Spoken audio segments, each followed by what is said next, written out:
Hey, I'm Peter from What's on Your Mind, and today I give you another English spoken conversation.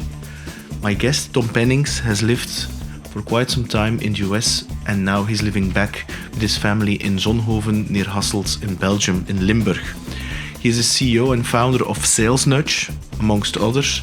He has worked at Apple and at Borland as an engineer, and now Salesnudge is offering and helping SMEs, especially sales managers, to get better at coaching through better dashboarding on top of their existing CRM. It's an amazing, warm person, Tom Pennings, and it's really unbelievable to see how a ex-engineer has become so open and commercially focused, and that's why I enjoy this 2 hour full of gold with Tom Pennings. Welcome to What's on Your Mind with Peter Snowart. Every week a guest talks about his or her story, and that story can inspire you to change your own. Here's Peter. And passion can come in many, many forms, and it is what provides energy.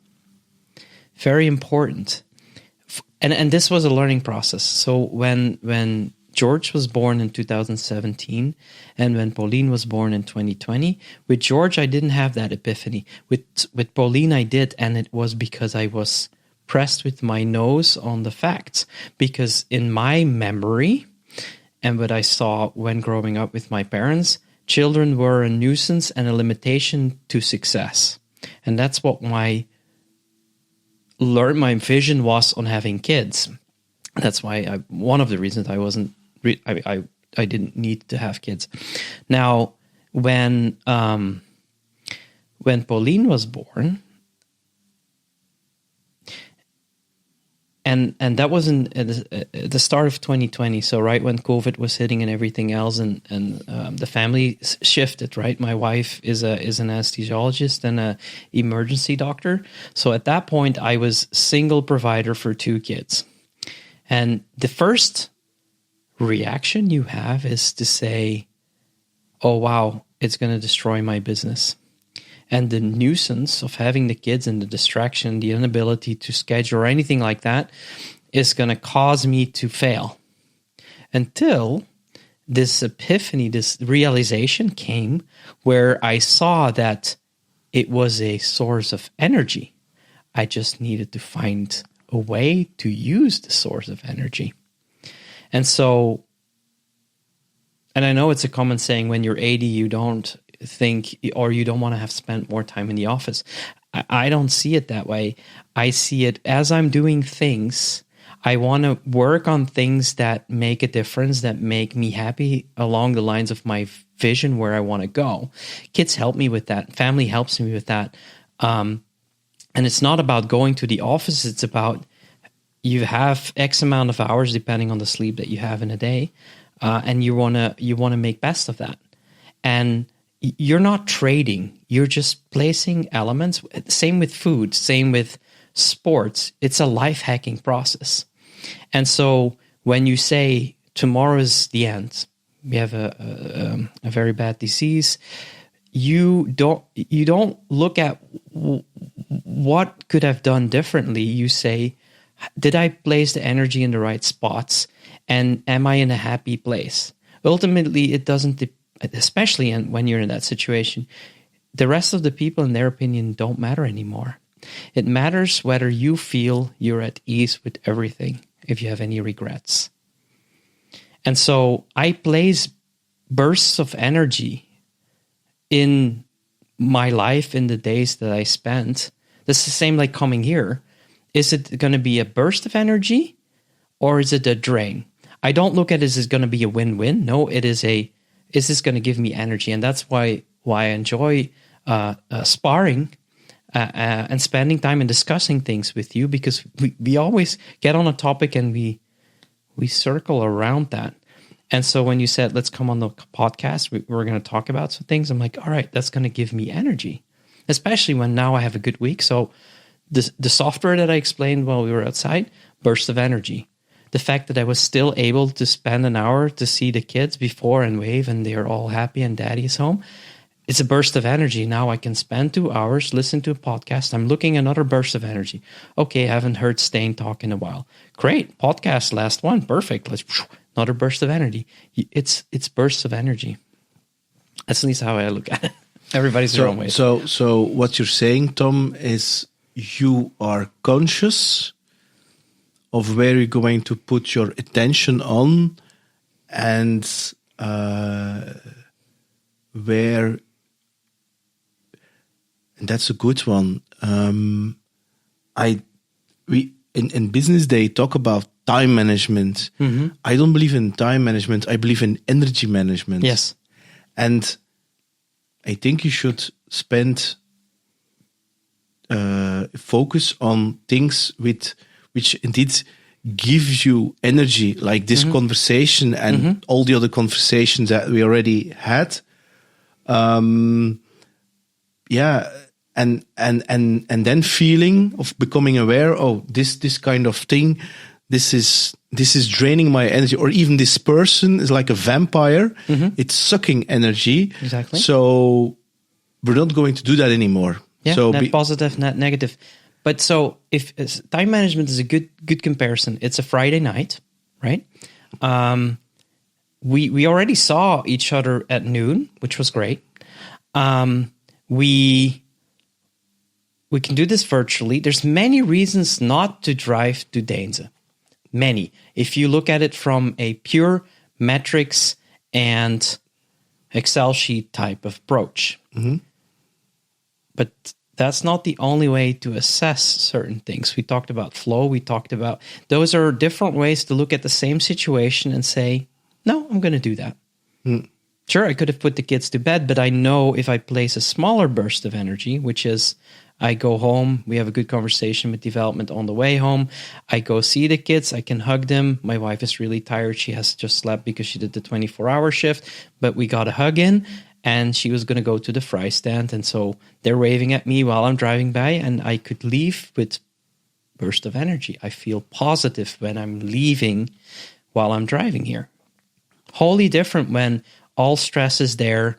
I haven't seen him. I'm frustrated with the fact that I still want to see him, which is a negative. Now you're adding minuses on this energy front. Yeah. But it's a learning experience. I may sound now like I've got it all figured out, and that's not true. I am learning how to work with this new information. Yes. Yeah, because you sound like an enlightened monk, because you look like an enlightened monk. I know, especially with the lights, it gives an extra shine to it. Thank you. Your aura. And because, and that's the thing I like about you. You're, in terms of the colors, analytical, blue. You used to be a compiler developer. These are the typical people I'd rather avoid, and I'm really generalizing here, and it doesn't matter what somebody is doing. It's a little bit, and how for yourself? I mean, you're CEO of Salesnudge. You have worked in several companies in a more technical environment. Where did you get that wisdom? Because you don't come across like a spiriwiri zweefteef kind of. So because you have a great balance between the two. You have we can talk about sales and tech stuff and sales models and business models, and then you have the energy part, I would call the flow part. Where the conscious part, where did you get those insights? I'm not sure if I can pinpoint it to one point in time. I think part of it is the analytical brain, right? The blue part that you described, because I always want to figure out how things can be done better, solve the puzzle. That kind of stuff is core to my DNA. I had that from a very early age. As I mentioned before, I'm the annoying kid that would take apart kitchen appliances and stuff like that. Where the first anecdote I think that plays into having that mindset was my dad is a school teacher. Right? Okay, so you're not born, raised in an entrepreneurial environment. No. My mom was somebody who took care during the night of ladies that were studying to be a nurse, and my dad was a school teacher, he's retired now. He was a Germanic teacher, so English and German, and my dad was very much about you have to study well, you have to learn, you have to educate yourself. Studying is much more important than sports and any of that. But at the same time, I had my granddad, who was a true entrepreneur. He left school when he was 16, worked in the coal mines, decided that wasn't great for his health, and then at the time took an amazing loan out, an amazingly high loan out in order to run a bicycle shop, a very small bicycle shop. And he started building it up and turned out to be one of the biggest shops, both in motorcycles and cycles in the Limburg region, out of nothing. And so I always looked up to the self-made man, to the and the balance. This is maybe a long-winded answer, but the balance between my granddad, who said, you just got to figure it out. You got to know the people. You got to feel with the people. And my dad has said, you study. And as a natural kid, everybody, when you get to your adolescence, you persist or you resist what your parents say, specifically your father when you're male. And so I was like, no, I worked in a milk. There's a really big milk factory in Limburg. I worked there with my track and field club. We built what now is the KBC Nacht of the Atletiek. We literally built that structure. And so the amount of feedback and talking about somebody who spent their whole life working on a production line, I felt enriched me more than just the books. That was the first idea of like, there's more to the world than just being very well educated and well read. That was the first time. The second time was, okay, and this is really good because you mentioned before you wanted to talk about the podcast, but like, how do you turn from a compiler engineer into somebody who wants to start businesses? And so my first phase in my life was about being the best computer engineer. That's why I went to Silicon Valley. That's why I worked for the big companies, because I wanted to be the best engineer possible. That competition, the drive to competition, was always in my DNA. While I was there, and this is what the company Apple did to me is a wrong expression, but it's an insight they gave me, is if you look at the marketing of Apple around the 2000s, it's about the crazy ones. I don't know if you remember that video. Yeah. That was a light bulb. A light bulb moment to say, here I am trying to be the best in technology, and technology is only a vehicle for the brain. It's one of the expressions that Jobs had. It's a vehicle for the brain. It's a vehicle for the brain. It's about what makes you passionate at the end of the day.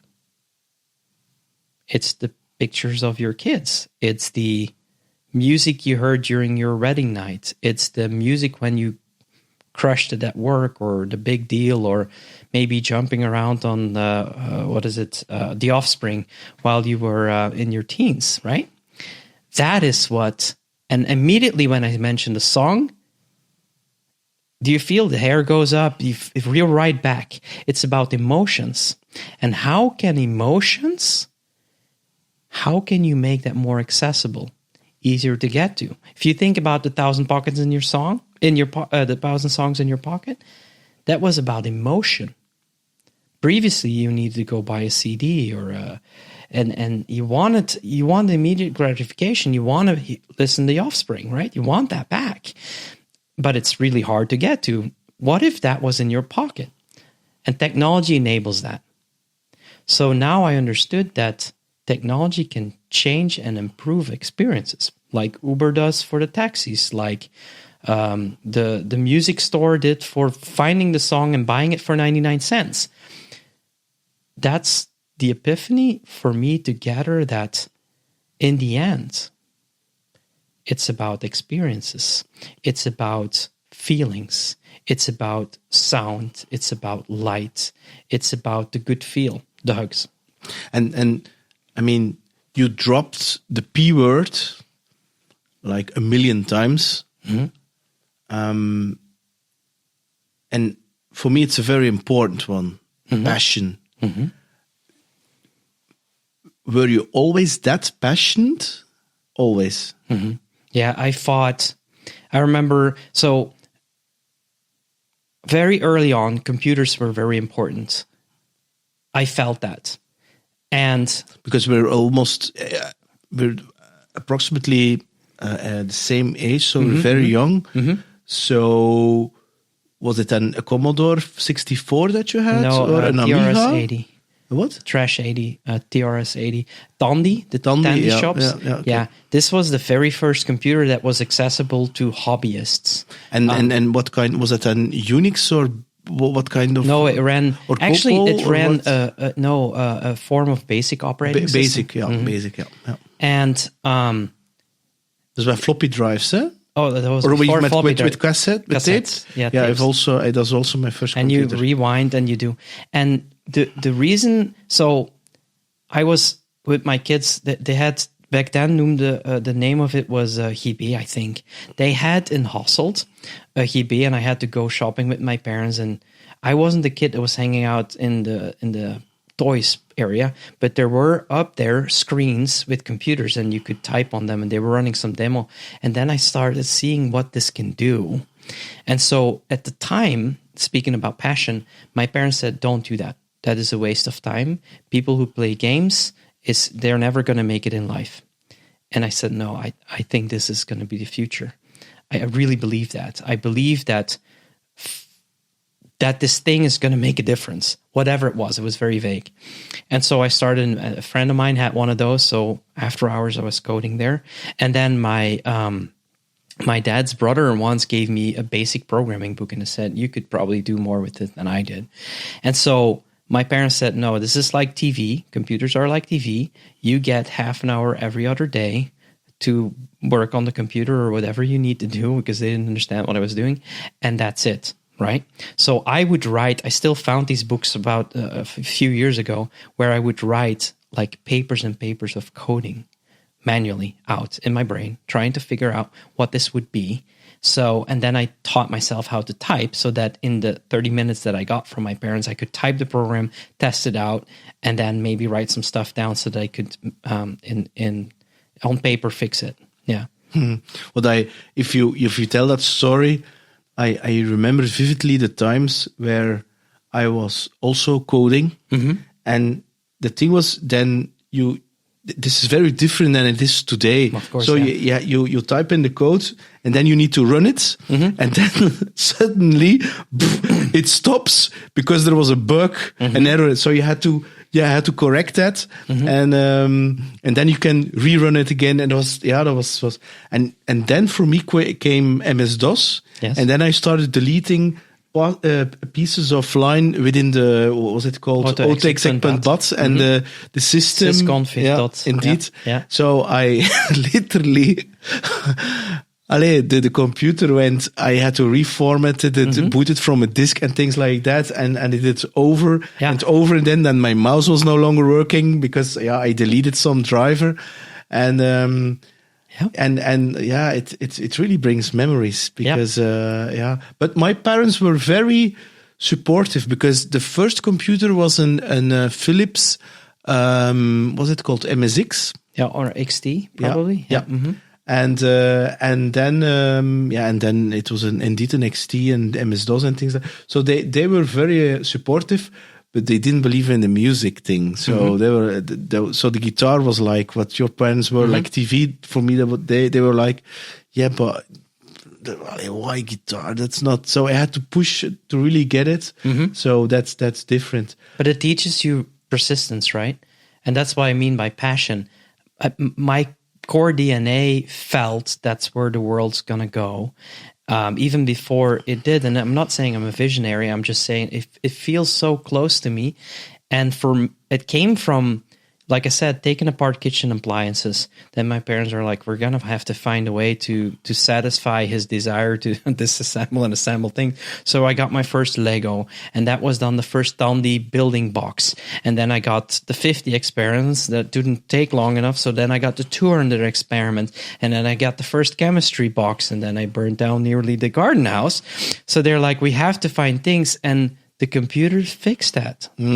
Now I had a thing where only the imagination was the limit of what I could experiment with. Because with the computer and programming, you can do anything. No. Literally anything. Now, I want to pause here, Tom, because this conversation is going completely in a direction which I didn't plan, which is perfectly fine, because this is called flow. I don't consider myself as a talented musician, nor as a talented sales business builder. What I have is persistence, consistency, drive, and passion, which makes up for that talent. How do you look? And I have discipline. That's the reason why people like, how in the hell are you able to have every Tuesday a podcast? And it's really something in me. It will be there. I will make it happen.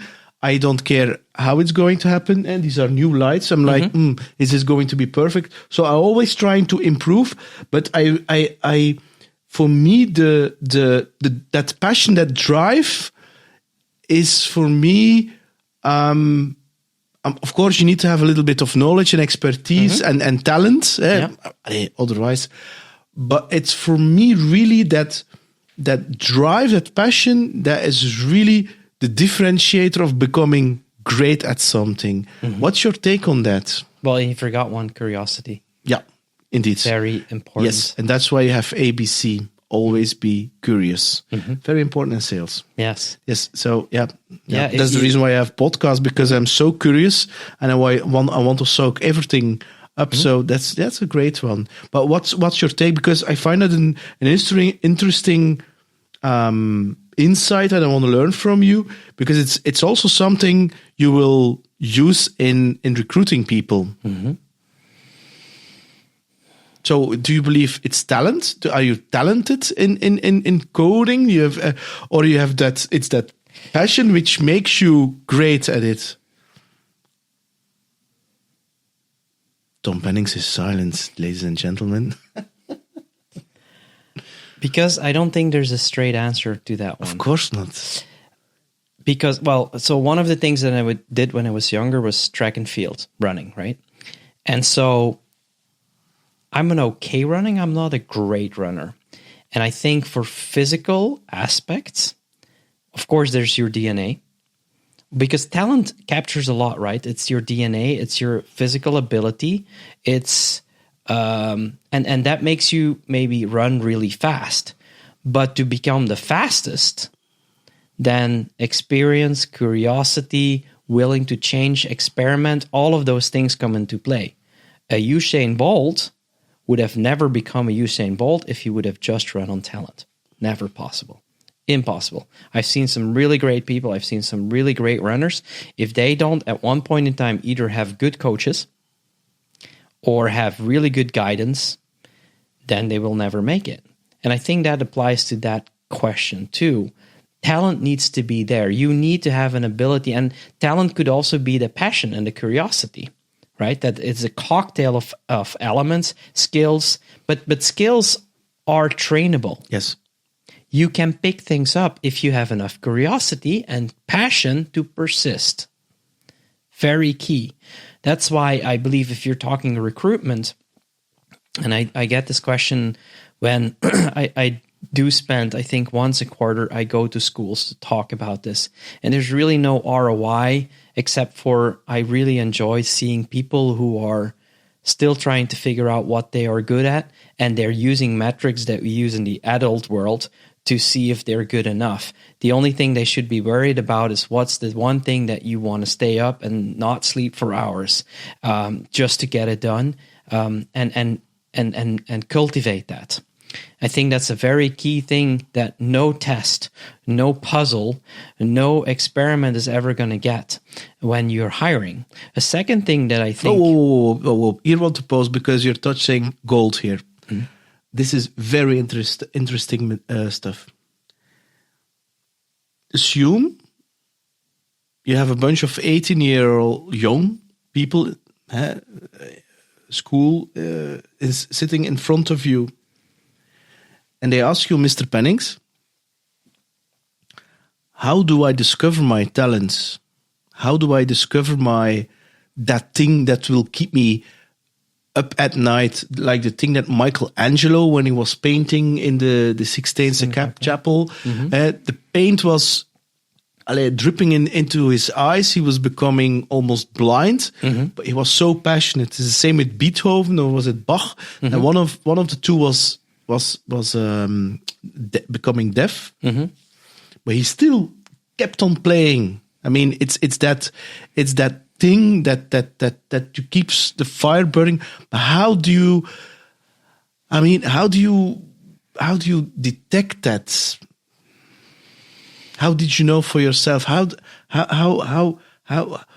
the secret there? It's just by doing things, experimenting things? Yeah, and now we're going to a whole different realm that I don't know if we want to open that Pandora box. The thing is, unfortunately, through the education system that we have, it's very difficult, and the society, so the pressure from your parents to experiment. It's really not in our DNA. And if you look at Belgium specifically, we are very conservative people. We try to stick to what we've only study hard, work hard, and you will get somewhere, or you will get a good job and make money. And I disagree with that a little bit. 100%. I believe, and I've seen specifically because we have a son that's about the same age. I've really been looking for educational systems. And I've seen some, forget the name, but where your kid in the first 3-4 years of elementary school gets to try everything. Everything. Look around, play with it. They don't like it, they move on. And at a certain point now, you have to turn it up. Now you have to perform. You've got to study. And then the regular ways of motivating people is there. Unfortunately, in a conservative system like Belgium is, and that's not a negative thing because I can also name a whole list of benefits. The challenge is when you're 18 then, or even 16, my parents said that I really should do Latin Greek, and I've done that, and I've tried to get good grades. But what do you like to do? Well, I watch some Netflix and I game a little bit. But they didn't experiment. They haven't had a good chance to experiment about what they like and what they don't. And I think there's an opportunity there to really facilitate that. Mm-hmm. Now, giving your use case of saying there's 18-year-olds, they don't know, they haven't discovered what makes them passionate yet. Well, then you have to start that journey right there. Because I have spoken also in schools, and I've spoken to a group of 17, 18-year young people. And I asked who knows his talents, who knows what he's passionate about, or he or she. And I only had one person. All the rest was like, we don't know. And I asked, who wants to be rich? Everybody. And then I asked, how you're going to be rich? And then you get things like, there was one person, entrepreneur, and there was one playing football, and there was one marrying a rich woman. And I was shocked.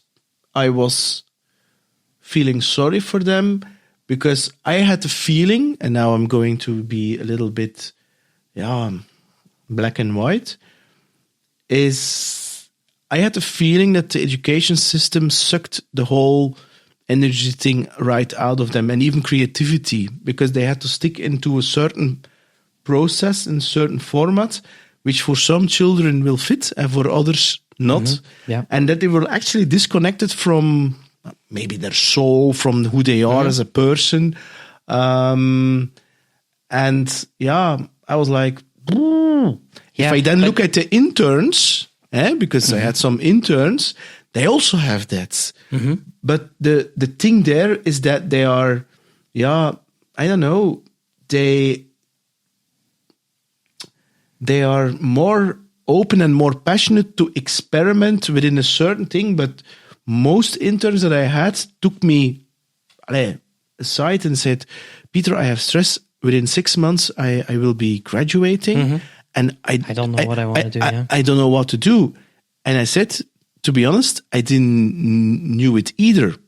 Because you didn't choose sales as a profession. No, I didn't. It was an accident.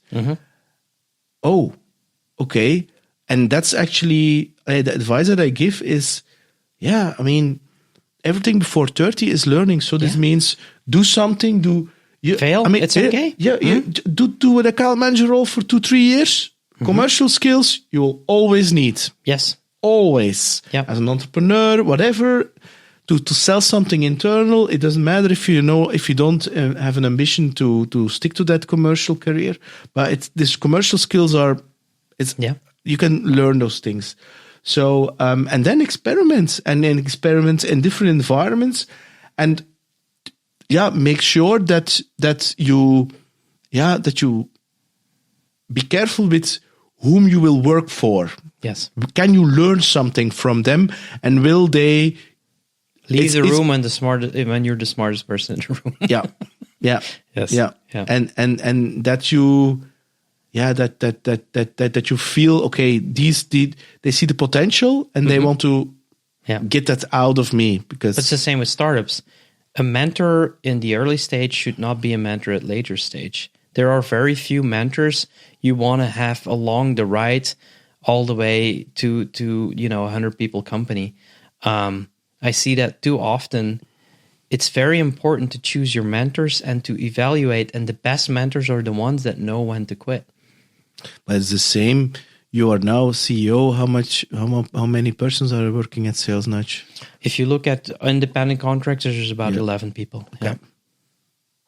I'm pretty confident that you are a great CEO right now, but you will suck when the company has 100 persons. And I don't want to be that CEO then. I have no ambition. I know exactly where my limits are. I know where I want to learn, and I know where I need to scale. But I don't want to be a person running a 1,000 people company. No. That's okay. I mean, maybe when I was 20, I had the ambition, but no, you need to know where you apply and where you can do things and where you can make a difference. And where in my 20s and 30s, I still thought I could learn anything. And I'm pretty good at learning. I have good curiosity, but the speed by which it's learned as you get older, it slows down. Is it? Yes, for sure. Yes. I don't know, to be honest. Okay. Yeah. You have to see, let's say you're in a company and hypothetically you need somebody to run sales, right? You want a VP of sales. You want somebody who knows how to get from 0 to 100 customers, and you will find that person. A good person, good VP of sales is going to say at a certain point, all right, we're to 100 person. I can take this company 1 million ARR, and then we need somebody else. I could learn that, but the most successful startups are startups that can contain the speed. Yeah. So do you want to wait for that VP who brought the company to 1 million ARR to be able to figure out how we can get to 10 million ARR? No. Or do you hire? No, you hire. Yeah. But then you need, like I did in my previous job at Dropsolid, I basically grew the team so that I was no longer necessary. And that's something that I learned from David Dupré. Yeah. And it sounds very strange for a lot of people, and they're like, but then you're out of job. That's the goal, because I don't want to, I'm not suitable for that kind of thing to make it bigger. And but you can bring another company with that same skill set to the same level. And that's the thing. So maybe when you're 20, you have an ego thing. Yeah, you want to let it grow. And I'm like, no, it's I'm not even CEO material. I don't even care. That's something Frank Manne has pointed me out. And my ego hurt it like 10, 12 years ago, but he was so right, because I would hate that. It's not, again giving me energy. Mm-hmm.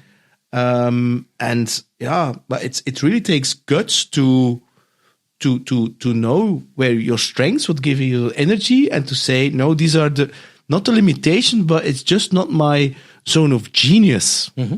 But you have a curiosity. Maybe you want to develop that skill, but you have to be realistic. That's what I mean. When you grow older, you cannot develop all the skills, because now you're doing an MBA. You can do an MBA. You can do a developer's MBA or a developer's training too. The thing is, there's a certain things where you're naturally good at. Here comes the talent thing, or where your curiosity and your passion takes you. That is the part that in a certain time, in a certain company, creates a lot of value, but you need to know when you're no longer creating value. But the reason why I mentioned that, Tom, is that because I understood that you said that when you're 25, your learning capabilities are higher than when you are 40, mid-40s. And I know that people say that, but again, if you have the passion and the drive, I believe you are still capable of learning a lot, as long as you take care of the vehicle that needs to learn, being your body, sporting, drinking water, life hacking. Don't eat a lot of processed food and things like that, because that will determine the health of your brains. 100%. You are what you eat, and I'm not saying that I'm always 100% eating great, but I'm offer healthy, but I'm at least more aware than 10 or 20 or 30 years ago, because I want to, we have both young sons, and I want to, how do you say that, he is challenging me also mentally, and I want to also stay fit. I don't want to be 65 and be like laying in the couch, because I really want to be young also for him, because then he's like 20-ish something. You want to get to the stage that the adolescence and the resistance against the parent is gone, and they come back to the point that they ask for advice, their first marriage, that kind of stuff. I look forward to that. Now, I interrupted you. We're going to switch a little bit gears. I know you by accident. In that universe, they would say it's never a coincidence. Your vibe attracts your tribe. And because, my first encounter with you, I was like, what strange, arrogant motherfucker is he? And then I met you in person by accident, because you were sitting next to me on the We Are Sales event. Yes.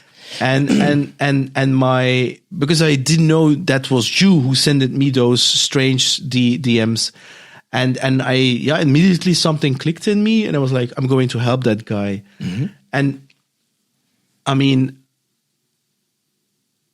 I have right now the perception, based on input of other people who talked about you in front of me, that you worked for Apple and Borland, and you worked in Silicon Valley. So you have in their eyes some kind of a hero or rock star mentality. And I know you're trying to play the guitar, and I mean, how do you make sure that your ego, because of that Silicon Valley label that you have, that you don't think that the ass is shining out of your ass? Or that, what is it, Greenwich runs through my rear crack? Yeah. You understand my question? I think I do. I'll attempt. Because if you work humble is a skill.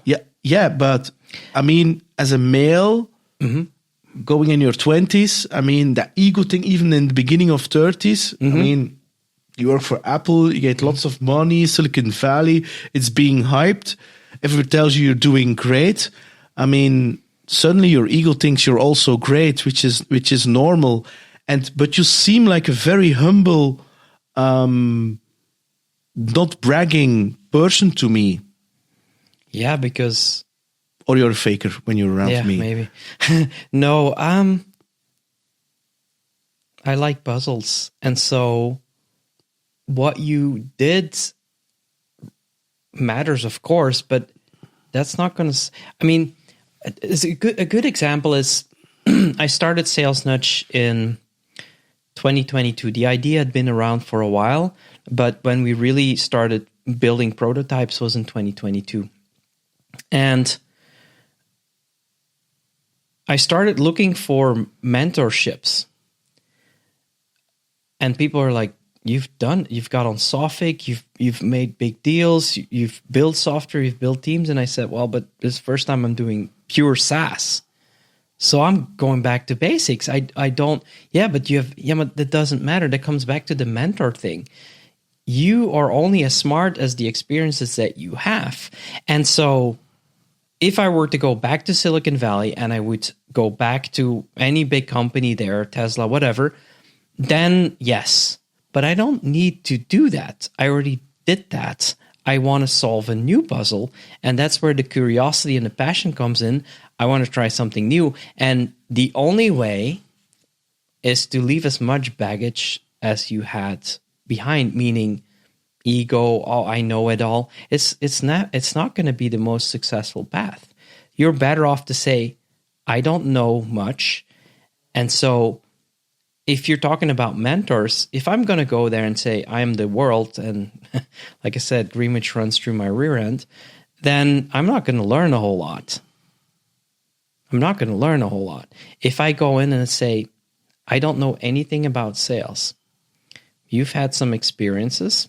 Sure, it wasn't what you chose out to be, but I'm sure you've been able to tell me a hell of a lot more about sales versus I come in and I say, I know everything about sales. We got this figured out. I got a software piece. We do this perfectly.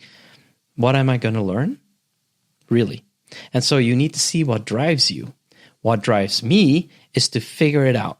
I want to see how this works. And the only way I can figure this out is either run through the experience myself or talk to people who've had the experience. They have spent the time and they can tell me a lot more things than I can do in a lifetime. That's why reading books is time travel. Talking to people is time travel. It's taking their experiences. Now, if I come in boasting, I'm not going to get that. And was everything that you touched turned into gold? No. I mean, because if I look at, I think it's a little bit also your personality. I mean, Limburg and West Vlaanderen, it's not Antwerp. I mean, so we be normal, act normal. It's a typical thing, and that's one of the reasons why culturally seen in West Vlaanderen and Limburg, the first ones, they talk very fast, the last ones very slow. But for the rest, they recognize that humbleness a little bit because, everybody who is sticking out, they're going to make sure that act normal, which isn't always a great thing, by the way, because sometimes it's fake humbleness, man. And you need to also sometimes take the stage. Yes, and I think that's a little bit the disadvantage of the under the church mentality. I don't know if that's a correct English word, within West Vlaanderen. And but for me, I really believe that being successful, whatever that means, getting your targets and making exits, it's like cocaine, it's like drugs where you think that you're successful and blah blah blah, and your ego is boasted, whereas where it really doesn't work because there is no addressable market and you didn't do any technical due diligence at all and you just trusted the persons and just went for their passion. And then the product did not sell, never. And then your ego hurts because I blamed it on myself. And then afterwards, it took me years to recover emotionally, also by the help of colleagues. Even recently, where I saw one of those top engineers, the top developers, and I said to him, I really felt badly for years that I was not able to sell that product of yours. And he said, I have the same feeling, Peter, and I felt very sorry because you did everything you could, but there was no market for it. Mm-hmm. And I mean, there were a lot of developers who emotionally went, I wouldn't say burnout, but they quit IT for that. They started teaching or get a psychology major, but I didn't know that. So I was like, and he was like, you're not alone, Peter. Mm-hmm. And it's a shame that you had to go through that alone, because I really quit. Mm-hmm. And I didn't say goodbye to anybody. I just went outside and I was gone. I was really a little bit dramatic, Mm-hmm. But I wasn't angry at them. I was angry at myself, mm-hmm. because I find myself loser. Whereas afterwards, years later, because it's more than 10 years ago, I mean, that was one of the biggest gifts that I received, because it made me humble and realize that, I mean, it's not because you have been successful with one product within one industry, within one context, within one time mm-hmm. era, that it immediately means that you can apply all those same principles to another product. So you have to restart again with beginner's eyes and to stop cutting corners, mm-hmm. And to basically go through everything again and ask everything, and really to see and ask the right questions there, and don't cutting any corners there. And that experience really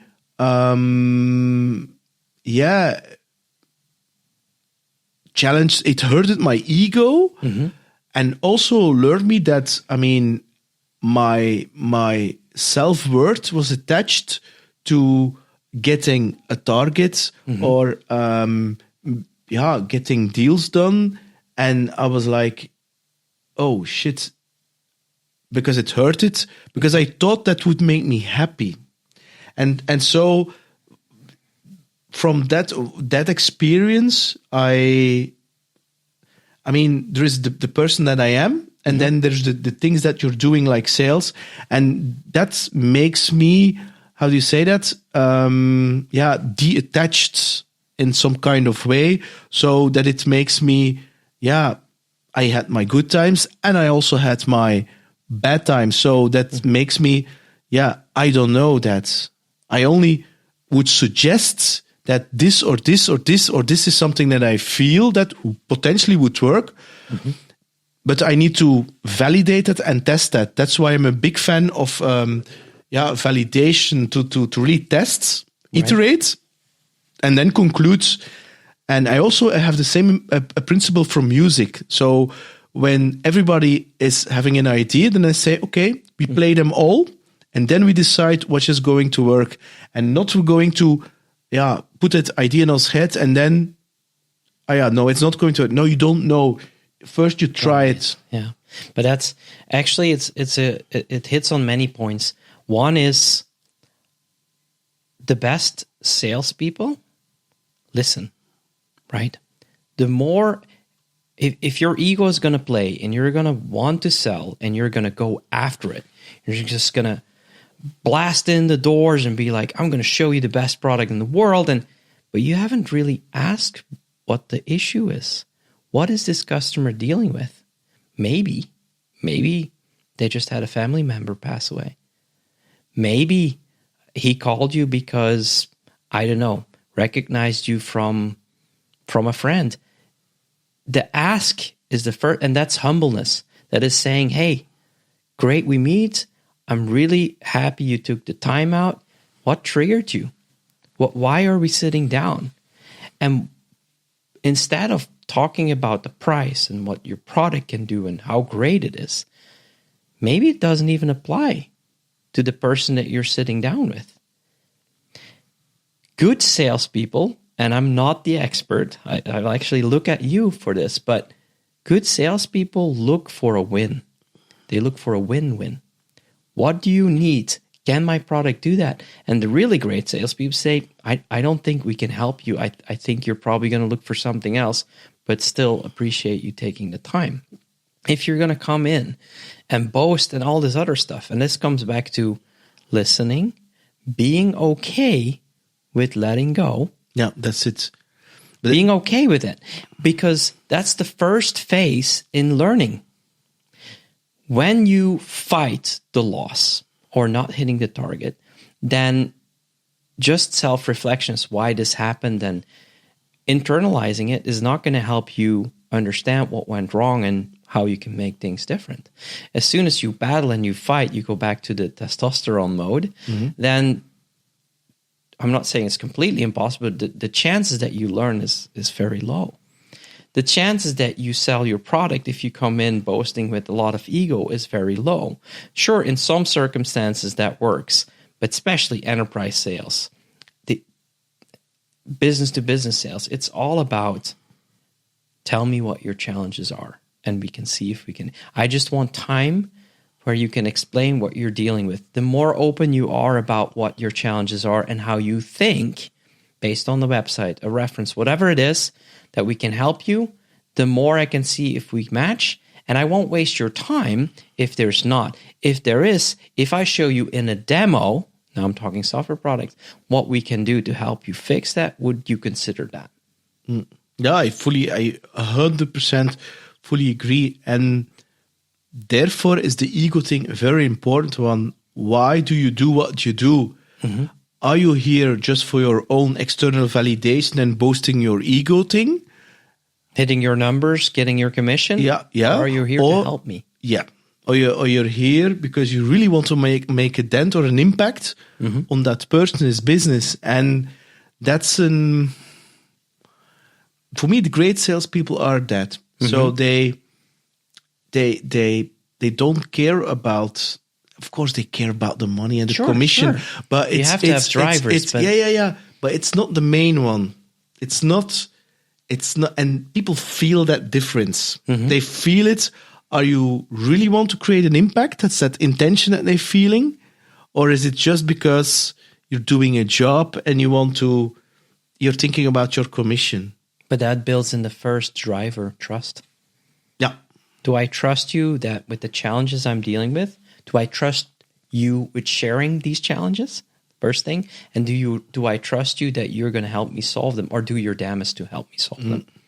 Yeah. You mentioned now a couple of times that you say, but I'm not an expert in sales. Why do you say that?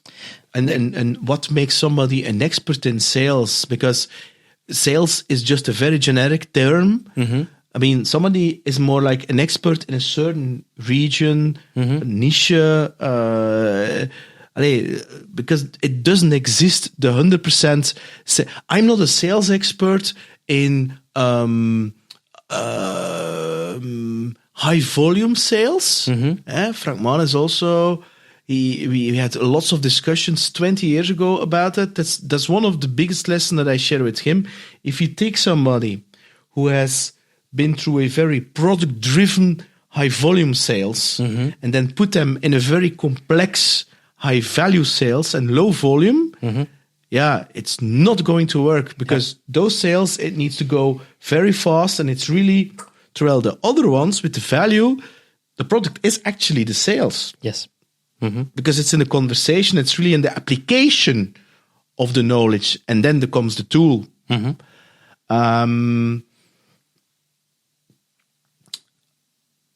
So why? I mean, why do I say expert?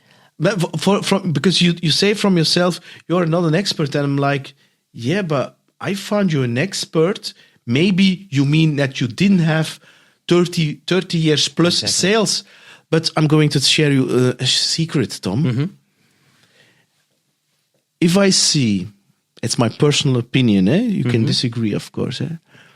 I mean, for Dropsort, but also for Ampli Data 10 years ago, I had to recruit people. And recruiting salespeople is a skill and an art. It's really a very difficult one, and it's really knowing where that person's at, potential, and if he or she is going to fit into the team. Okay. Because you can dream about the perfect salesperson, but you can wait until a bunny with a white tail comes along, etc., etc. So, I mean, and if I meet somebody who has worked, and I'm going to make it quite black and white to make it quite simple. If somebody who has worked, for instance, 10 years plus, even 5 years plus, and there are exceptions, so you have to be very careful. For imagine a SAP, IBM, Microsoft for 15 years. Imagine 15 years, and they every 3 years they change jobs and they have very fancy titles.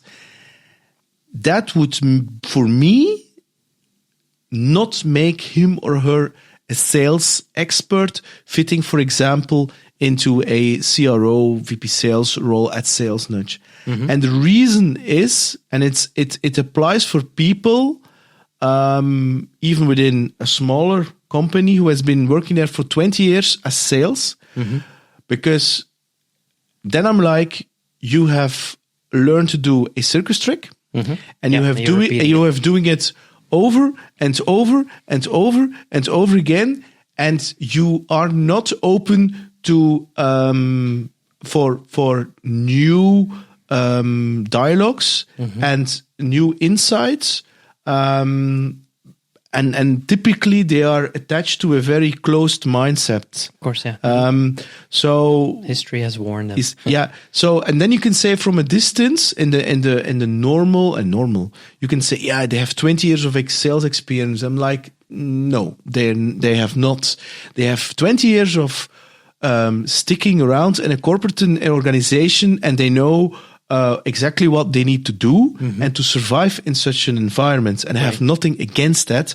It's just that I don't, that kind of persons would not fit in a rather more like startup mentality, because your mind needs to shift and it needs to be challenged. And one day you've learned this, and the other day you come to the insights, it's completely 180 degrees opposite of you and you need to pivot that and to say, I was wrong.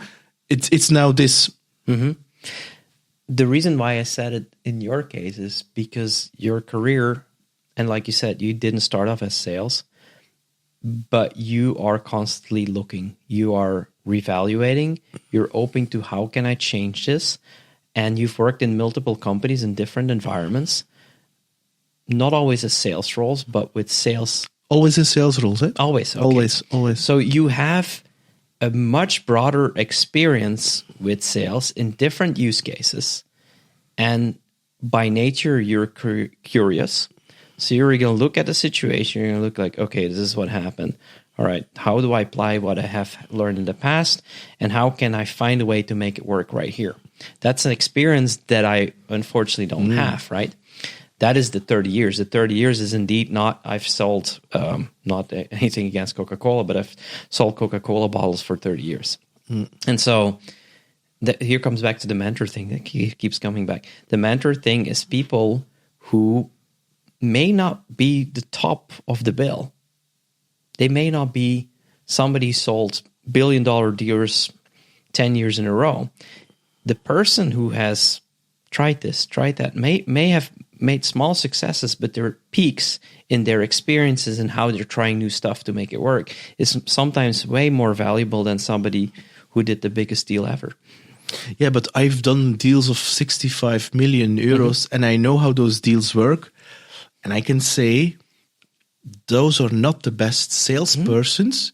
Those are great Excel persons. And they know how to navigate. And it's an art also doing that, of course. But building and if then somebody comes along and is boasting about, I done the €1 million deals, I'm like, okay, explain to me in detail exactly how the sales process went, what you did, and explain it to me. And then explain me the details, and based on the details that they're giving me, then I can really detect, were you leading the pack or were you sitting on top of a thing where other people were pushing? So and what is really cool in that is how much creativity did you have to do to make this thing land? You know, and creativity hangs on. Did the organization provide you the slide deck? Was there a blueprint? Was there a sales process? Somebody could figure it out for me.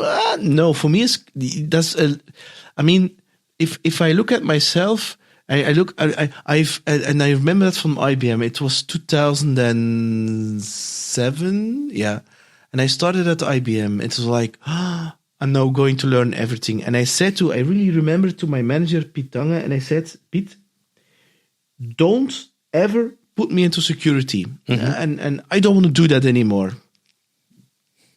For 2 days, after 2 days, he came to me, Peter, we have changed your job. You're now going to do security. And I'm like, oh. And I was like, you bitch. And the thing was like, so I had all the slides, I had everything and the sales plays and the thing. And I was like, nah, this is not it. And I went on a, how do you call it? Some kind of learning trip thing in Vienna, in Austria, Wien. And I was like, okay. And what I did, and it's actually it's not stupid, but it's the simple thing. So my Belgian colleagues, they arrived and we were talking, and I was talking with them, and I was like, they were moaning and they were not really positive, and because I was the only one security, they were doing other stuff, and I was like, this is not where I'm going to get the magic, and so. They were giving courses and lessons, and they were talking about the security thing. And I was like, this is internal marketing sales thing. You have never seen a customer, or this is the way the US would do it, but not in Europe. I'm talking 2007. And I'm like, there is something off here. It doesn't resonate.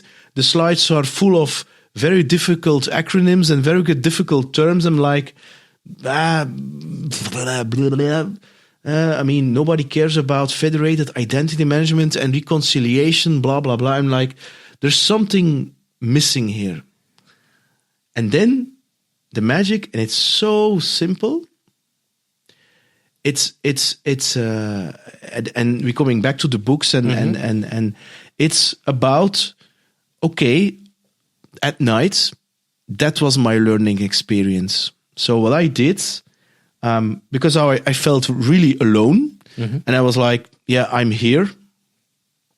So what I do, at the time I still consumed alcohol, and and because the whole bar was filled with IBMers, so there was nobody else, and I just started talking to random people, and they were Germans, and I discovered that the leader of that pack, who was actually very successful in security, and then we drank, and I remember every night I was drinking with them. We were hanging out, having a good time, and then we went to a discotheque in the middle of the week, and so I was very tired because you had to get up early, and I said, I mean, how do you do it? What's your magic? And he took a card where they put beers on, and he took a pencil and he started drawing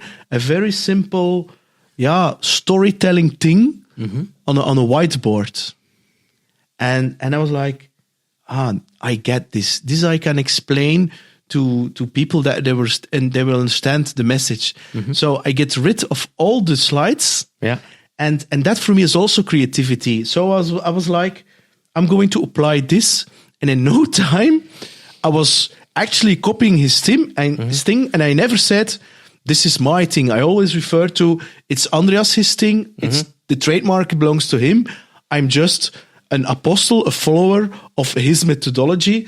3 years later, that became the European presentation because of that. And so that's also the creativity is looking for those, because we have young children, there's a fairy tale where they leave those breadcrumbs. And I really believe that successful people leave breadcrumbs. There are all things that you can learn from and copy from if you are curious and are passionate. Good and if you ask the right questions. And so this is also for me creativity for some kind, like what you mentioned already before. I mean, I want to be the dumbest guy in the room. I really, as a magician, I want to be the baddest. The baddest. I don't want to be the best magician in the room because, I mean, where can I then step on my toes? Because I like that pain, that struggle a little bit of, I don't know what to do. And and then soaking up that intelligence. Because the pain is the progress. Yeah, that's true. It's a chance for progression. As long as you relate, and that goes back to your story about when we had the failure, the product, you couldn't sell it. That is pain. And as soon as you start understanding that the pain is learning, then you start looking at things in a different way. Yeah, but now you say it's very easy. But I mean, in the West, we associate pain with something that we don't want to feel. So we drink it away, or we eat it away, or we watch Unless a lot it's of TV. positive. As long pain doesn't have to be negative. No, pain is actually a portal to growth. I forget. I think it was Schwarzenegger who once said, and it's a weird one, but I think he one point made a quote along the lines as, there was this competitor for the Mr. World Championship, and he said, it's crazy. I see this one guy like crunching like crazy, but every time you come up, you smile. And he said, yes, because understand, every rep I do, I'm closer to winning. So I'm smiling. That's also the same for sales. I mean, if you get rejection, I mean, I'm conditioned by the 9 no's. Of the course. 10th one is a yes. And it's just a matter of persistence. Right. Also, because if you are open, willing to learn, you hear during the sales conversations resistors. Yes, but maybe I don't. Those things, the next sales conversation, you're going to say, I know, as Salesnudge, a lot of data is processed, but don't worry, we've got it solved this in this way. You're taking resistors away along the way purely based on the conversation you had with previous people, as long as you're listening to them. I have for myself a principle in sales, but also for music. I'm going to start with the music. I need to sacrifice 6-7 gigs, performances, live performances, and then from the 8th one, it's a rock solid, tight machine. So it's really, but I need those 8 live performances or 6 to 8 live performances. It's something I cannot replicate in a rehearsal room. So it needs to be really that's insecure. There is audience. I mean, to get the playlist right, the tightness, the non-verbal communication, because musicians communicate in a non-verbal way because they can't, because they're playing, and if they are doing it too obvious, people in the crowds will react, and it's non-professional. Amateur musicians are like with their face, you fucked up, eh? Yeah. And you don't do that. You just look to the other, and then they know how the way I look, and people in the audience don't know, but I heard you made a mistake there, and it's okay. We keep on going. And in sales for new services and new products, I mean, I know I have to fail on 5 or 6 deals, and then I have the winning clue. Then I know the value proposition, what to say, the question that I ask, positioning, and I always need and people are like, but you're losing. No, I'm just getting closer to a win because I need to have those losses in order to know. Because yes, you can explain to me in a room that's the value proposition and that's the blah blah blah blah blah blah. That's the product. I'm like, we'll see. You say that that's my typical customer. It's something maybe it's true, maybe it's not. But where are the proof when there are not a lot of customers? And then and it's really a mindset thing, because a starting sales is going to feel bad. Right. His ego. We lost. No. You learned. Yes. What are the learnings? And also then it's something that I advise. Okay, you lost. Then you say, dear prospect, congratulations that you chose this or that or that. Can I have 30 minutes of your time? Right. And my intention is that I want to provide value to peers of you. Okay. And I want you to bluntly tell me everything that is wrong with the product, is wrong with the you can question everything. Me, the sales, everybody, everybody. And I will say nothing. I will not try to argue. I will not defend it. Just give it to me. And I ask you one thing, say it like it is. Yes. No sugarcoating. No sugarcoating. Just tell it. And if you say, Peter, I think you're an arrogant asshole, it's also fine. That's it. I really want to learn. Okay. But if you are open to learn, those are really the golden nuggets there. But you have to be vulnerable because sometimes they will say, you call me too many times, you didn't call me enough, blah, blah, blah, blah, blah, blah, you didn't listen, but whatever. You didn't follow up. Yes. Yeah, things like that. And and for me, that's a very important one. And because I remember that a CEO that I spoke like a couple of years ago, he was like, yeah, we were losing always deals. And I was like, but why? And he said, yeah, maybe it's price. It's never price. Never price. And did you ask your prospects? No, we didn't. Why don't you? And then we'll book a meeting again and then explain it to me. And his eyes were like, Peter, I discovered things that I never knew. Yeah, of course, because you make a fucking assumption. Right, or you didn't want to. People don't like to be told that you're not chosen. People don't like to hear rejection. It's just nature. It's natural. Opening yourself up to say, give it to me. Tell me honestly. Was it my shoes? Was it the product? Did I not come prepared? What? That means now you're going to hear critique. But if you understand that critique is part of the learning process, then you start enjoying hearing people say, and you develop a filter, because ultimately not all critique should be taken internally. Yeah, of course. But you start developing a filter and say, this person is going to be honest. I'm just going to listen to him. And here's also where your sales gut feeling can help. You can say, this person is probably going to tell me like it is. And also the same is that you do it with the one customers. And then a typical question is, okay, Tom, we know each other. You have chosen with us. Thank you very much for the trust. But really, really honestly, I mean, you mentioned it's the price or this. No, skip that part. I don't believe that. Give me the raw stuff. And a lot of times they will say things like, from the beginning on, you guys asked great questions. We saw that you were working very closely together. Every encounter that we had with your organization was this or was that. So it will always be some kind of emotional thing. And then they will rationalize it. Then they were like, yeah, it's the feature and it's the that or it's the price. But it always starts with the emotional thing.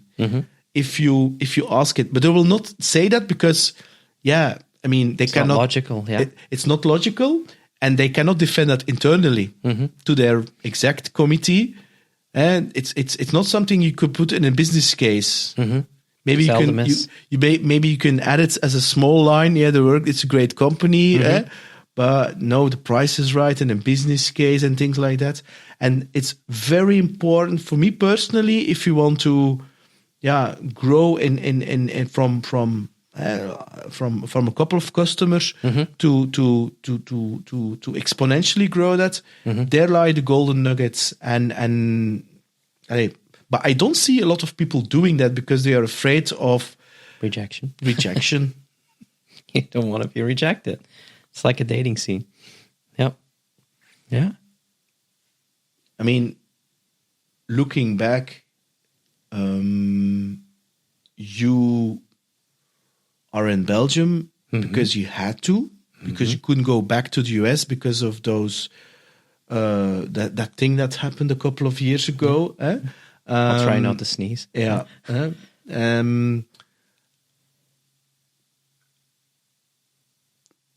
Don't you miss that Silicon Valley rock and roll style hipster life? Because it has some kind of, I know it's like Hollywood or something for startup scene. And besides of all the bling bling, I can imagine that mindset wise, culturally wise, it's a more startup friendlier environment with more talent. And it's not because there is no talent in Belgium, but it's just like the people there are sitting literally on 1 square kilometer, for instance, whereas in Belgium it's scattered all over the place. It's a little bit Limburg, it's a little bit in Ghent. It's more difficult to really connect to that network. That's my assumption. Do you miss it? Is it, or do you have like, no, it had a reason that I'm here right in Belgium, and especially for my family, this is a more like, it's more green and it's a better environment. How do you look? It's a good question. The question could be, will you ever move back, right? Or why did you not stay with Apple? I've heard people say, hey, you were working there. Why did you choose something different? No, that's not quite the question. Is really because you were forced to stay here in Belgium and to rebuild your life here because you couldn't fly back due to the flying restrictions and blah, blah, blah. But that's the question. So you can rationalize it again, right? Yes, the US, or you have to be careful. The US is very big. I would say specifically the experience I had in Silicon Valley, gung-ho atmosphere, drive. It's like everybody wants to break in whatever way it is. It's the entrepreneurial haven. Regulations really make it possible to start and run businesses. Talent is abundant. Those are all the benefits. The disadvantages are the Valley is not what it used to be anymore. There's a lot of challenges economically and society-wise in Silicon Valley. Maybe not ideal for the family, but also from a company perspective, I think things are changing. Now, what is one of the reasons to go there again is when we scale up, when we prove the Salesnudge business idea and the US market becomes something that is going to make the company really big, then by all means, I should go talk in Sandhill. By all means, I need to call. And one of the requirements, unfortunately, that's still the case. Investors still today like their investments close by. I get that. So that would be one reason to go back. Today, no, I don't think so. And because I wrote a report that the VC money in Silicon Valley is drying up. And even that report said the SaaS era is over, and they it's not over, but that what they mean with that is that It's morphing. It's what? It's morphing. Yeah, it's.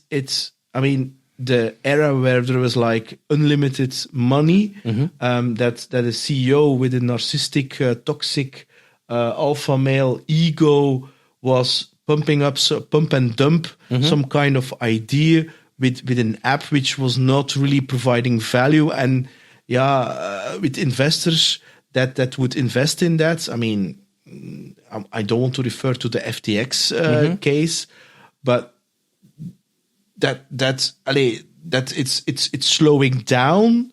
I think Silicon Valley is just learning. Yeah, they're learning just like you were describing. They're seeing cases that didn't work. I mean, if you run a VC fund, and I've never done that, so I don't want to speak for them, but if it was my own money and I make mistakes, then, like, for example, the whole case with the woman there, the lady, with the blood, Torius, what Elizabeth Holmes, this was her Holmes, name, or is her name.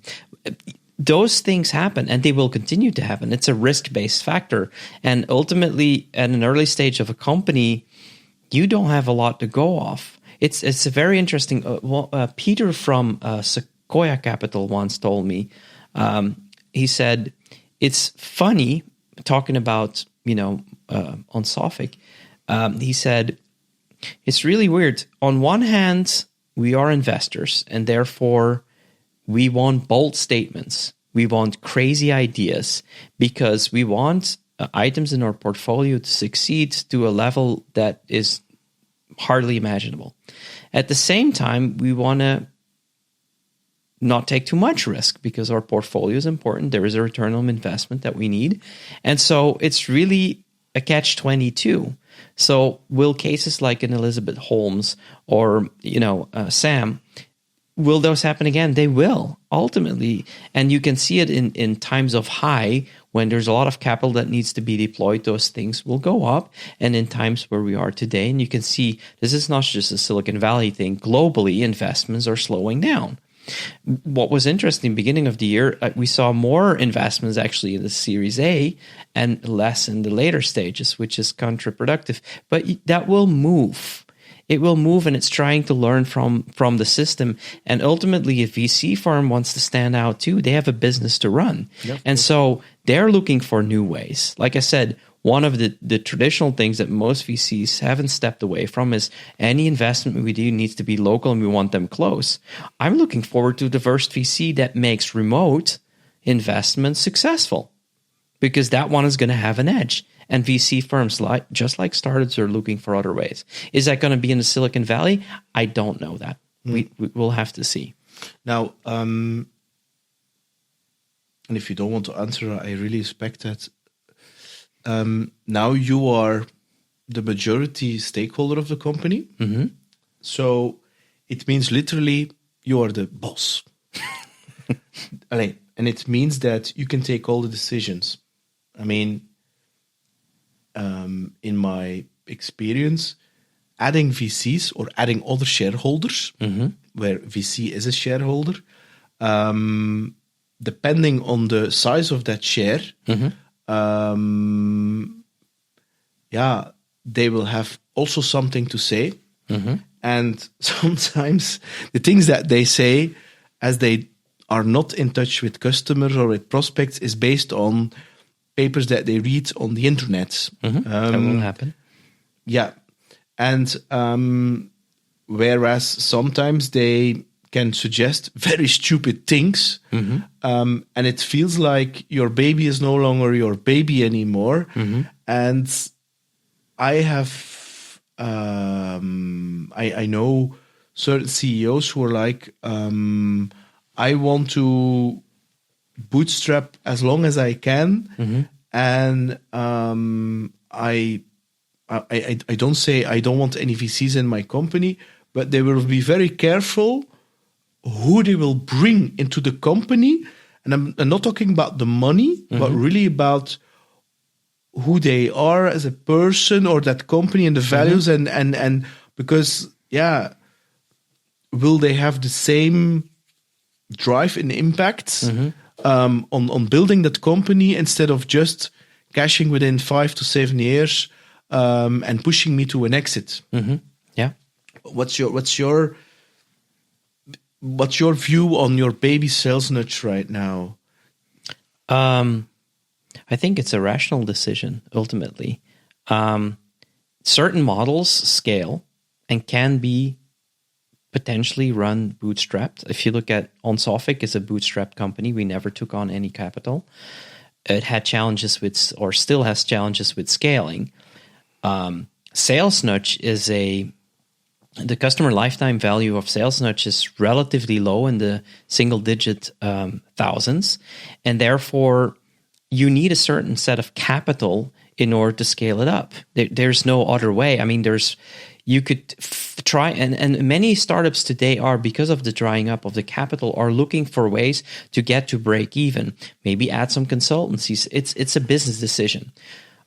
Now, to the question of adding VCs, it needs to be for the right reasons. I think it's very important to do some sort of due diligence, but you don't always have the choice, right? If you want your baby to survive and you get into a really financial predicament, you may not have as much time to evaluate potential investors or not. So, and also one last thing, I'm okay with VCs in the company. I'm okay with people trying to solve the same thing. And I think part of it is a hiring process. Yep. It's trying to, it's dating. And even with dating and a relationship, you may not know how the person reacts in certain circumstances, but if the right values are there, it could improve the situation. Then there's and that's a separate thing, control, right? And one founder once told me, said, listen, try and control your board for as long as you can. Give up extra equity in order to keep control on the company. Because at the end of the day, quite often, not always, the original founders and the visions and the experiences that they have is going to be more valuable for that particular case than any VC that steps in. So, err on the side of giving up equity over control. And so he's run his company in this regards, and I think I'm more that kind of mindset too. That doesn't mean that I think I am a coachable person, but I'm also somebody who takes decisions at the end of the day. Mm. And I try to make decisions on rational rules and measurements. But we'll see. I haven't been in that situation, so we'll have to see. But this is at least how I think about it today.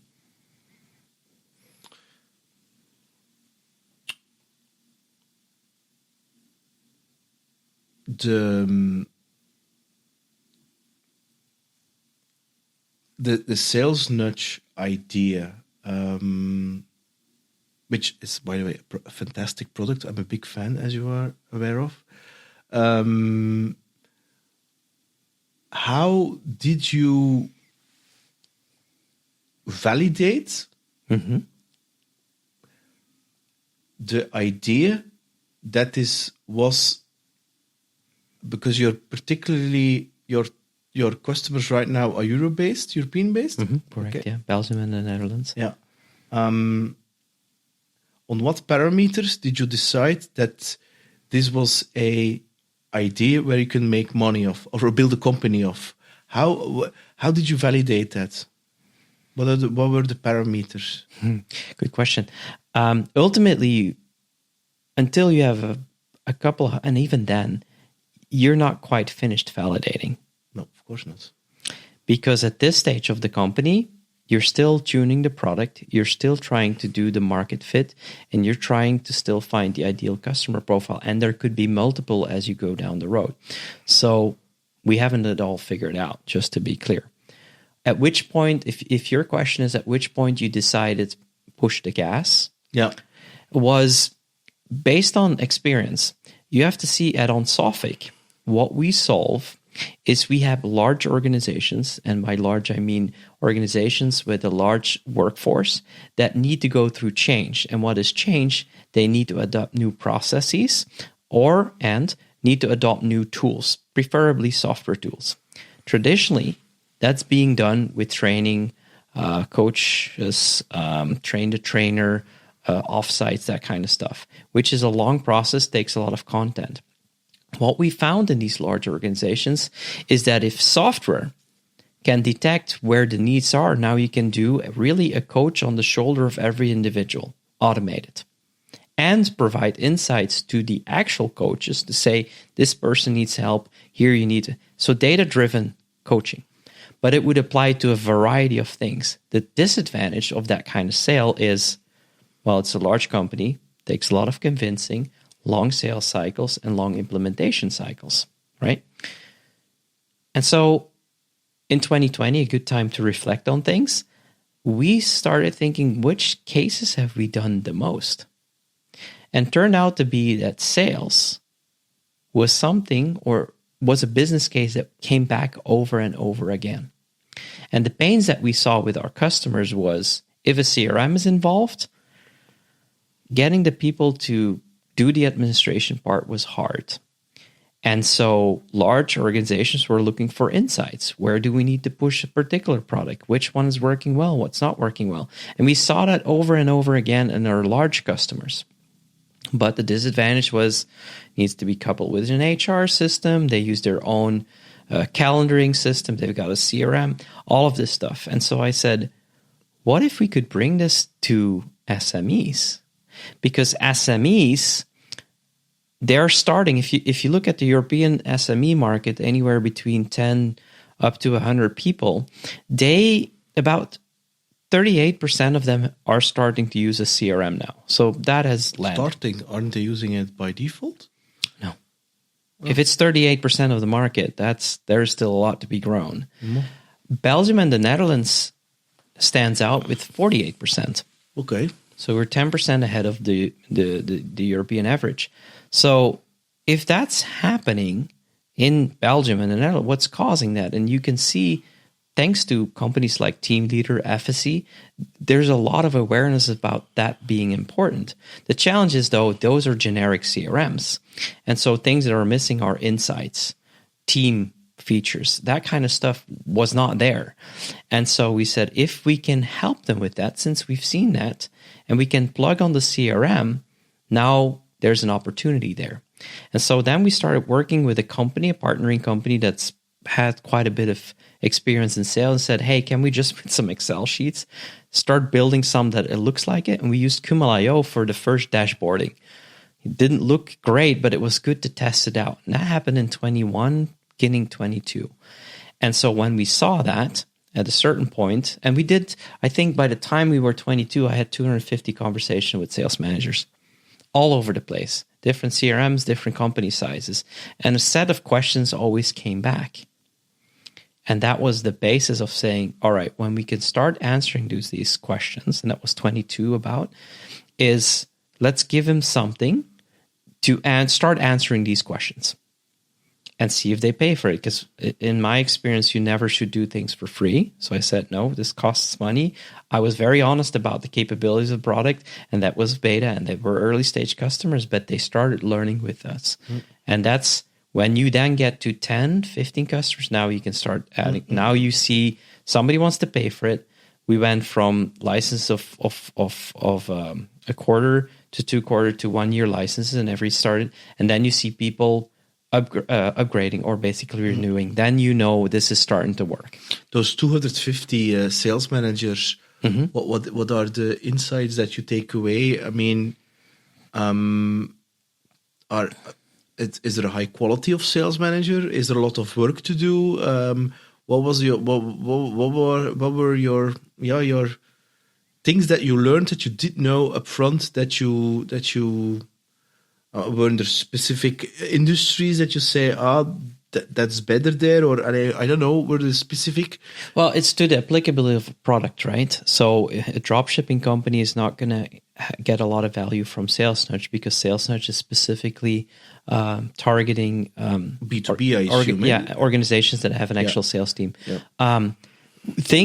I was surprised to see how little sales organizations are doing things based on insights. A lot of it is still purely based on intuition. And I think there is a balance that needs to be driven between intuition and insight. And I was surprised at how many organizations actually have a CRM and are still running Excel sheets right next to it. So they have the CRM, but it's not filled out. It's not used very much. That was definitely one thing that was surprising. I knew this from on Sophic, but still, they spend a lot of money on implementing a CRM, but it's rarely used for what it's intended to do. Okay. and specifically, like if you look at team leader, I saw a lot of organizations. Yeah, we have a CRM. Okay, great. That means we should have a conversation. Yeah, but we don't log anything. We just put the deal in there so we can send an invoice using team leader. And I was like, wow, okay, great, interesting. And then a lot of sales organizations that still said, here are the keys. Here's the lead list. Here's your laptop, and this is the deck that you use. And go ahead. And I'm like, it's actually that's what you're referring to. The last one is actually. But I see 99% of the time. There is a great opportunity, I think, in the right guidance, in coaching, in supporting your team, in helping building up your team such that each member has a specific skill set that can help the whole team succeed. I think there's still too much individualism in sales. Yeah, and it's something I learned from Yannick van Aken from Melrocks. He said to me that, and it's a very strange thing. He said, a lot of sales managers don't have the time to coach their people. And I'm like, and what the hell are they doing then? Internal meetings? And he said, yeah, then they have like a weekly meeting and it's performance review meetings. So it's taking Excels and KPIs, how many does they do, how many. Now, like, yeah, but that's not really coaching. That's reading Excel. I mean, what's the intelligence about that? I mean, how, for me, it's really about how can you improve your sales? How can they become better at what they are doing? You're the leader of the pack. You need to enable your team. Yes. So that should be your focus. I mean, otherwise, how can you scale your sales? Otherwise, you have to do every deal yourself. And he said, Peter, but if they would think like that, then I would be out of business. And I'm like, okay, interesting insight. I was really surprised by that.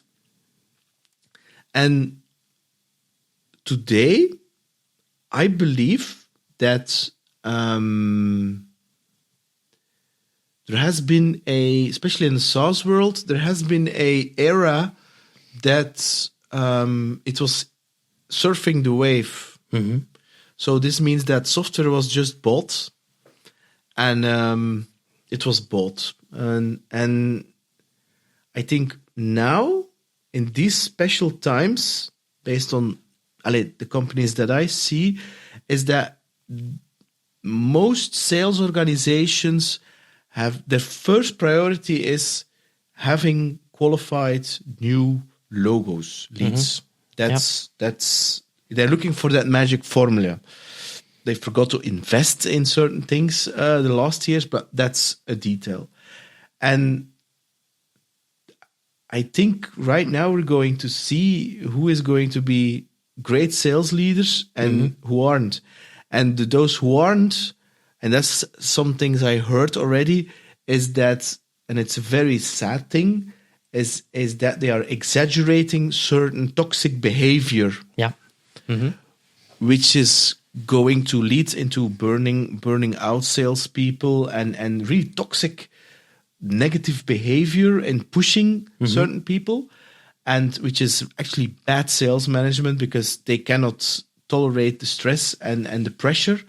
So this means great work for you guys, because that is going to help certain sales leaders to really, also young sales leaders, to really guide them and to really make it tangible. Because I mean, it's if you have like a team of 5, 6, 7 people, it's when you have 3 people, it's easy. You can do a lot of meetings with them, with and customers, you have a good touch with them. You really know. But when it's more than 5, it's so difficult to really know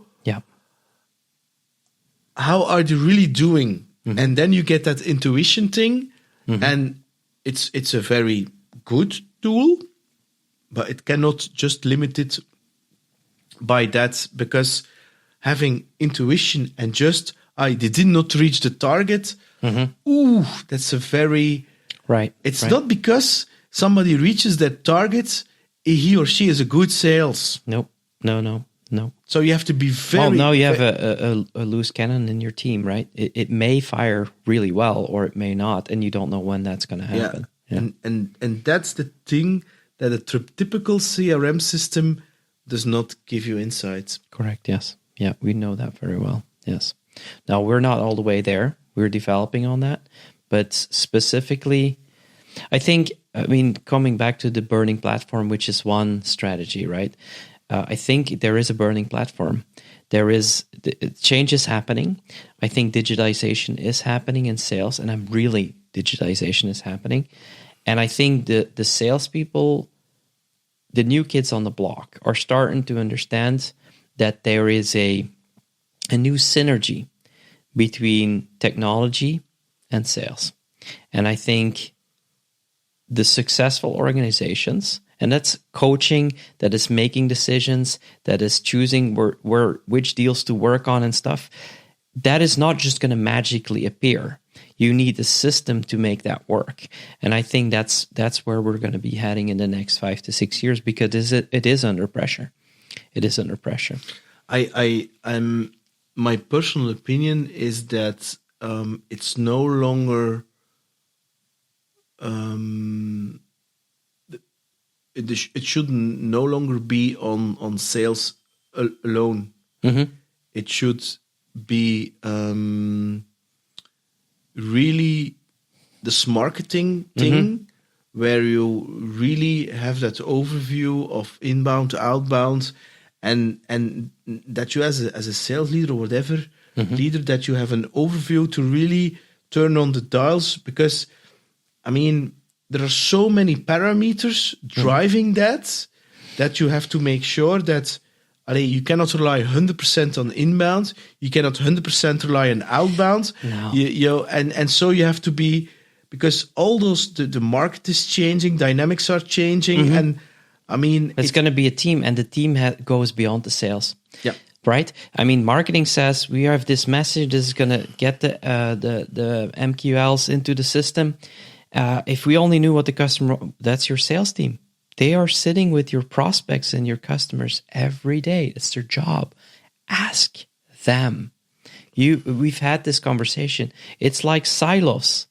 And I know I'm kicking in an open door, but it is still there. And even in the small organizations that you think, oh, wow, they're literally at the same desk. How is it possible that even in a small company like that, there is these silos? It's an ecosystem. Market insights, marketing, the pitch, what the salespeople discover, and use them. They are going to have the conversation. You have an assumption about what the market thinks about your product. They are going out. Ask them to do a certain pitch, to ask a certain question, versus sending mindless surveys. No, they're doing it. They're going out. In terms of your personal vision with customers, you have these management theories like operational excellence versus customer intimacy. Is it for you and, or is it the one or the other? There are certain people that I know, if the customers are not that happy, that's fine.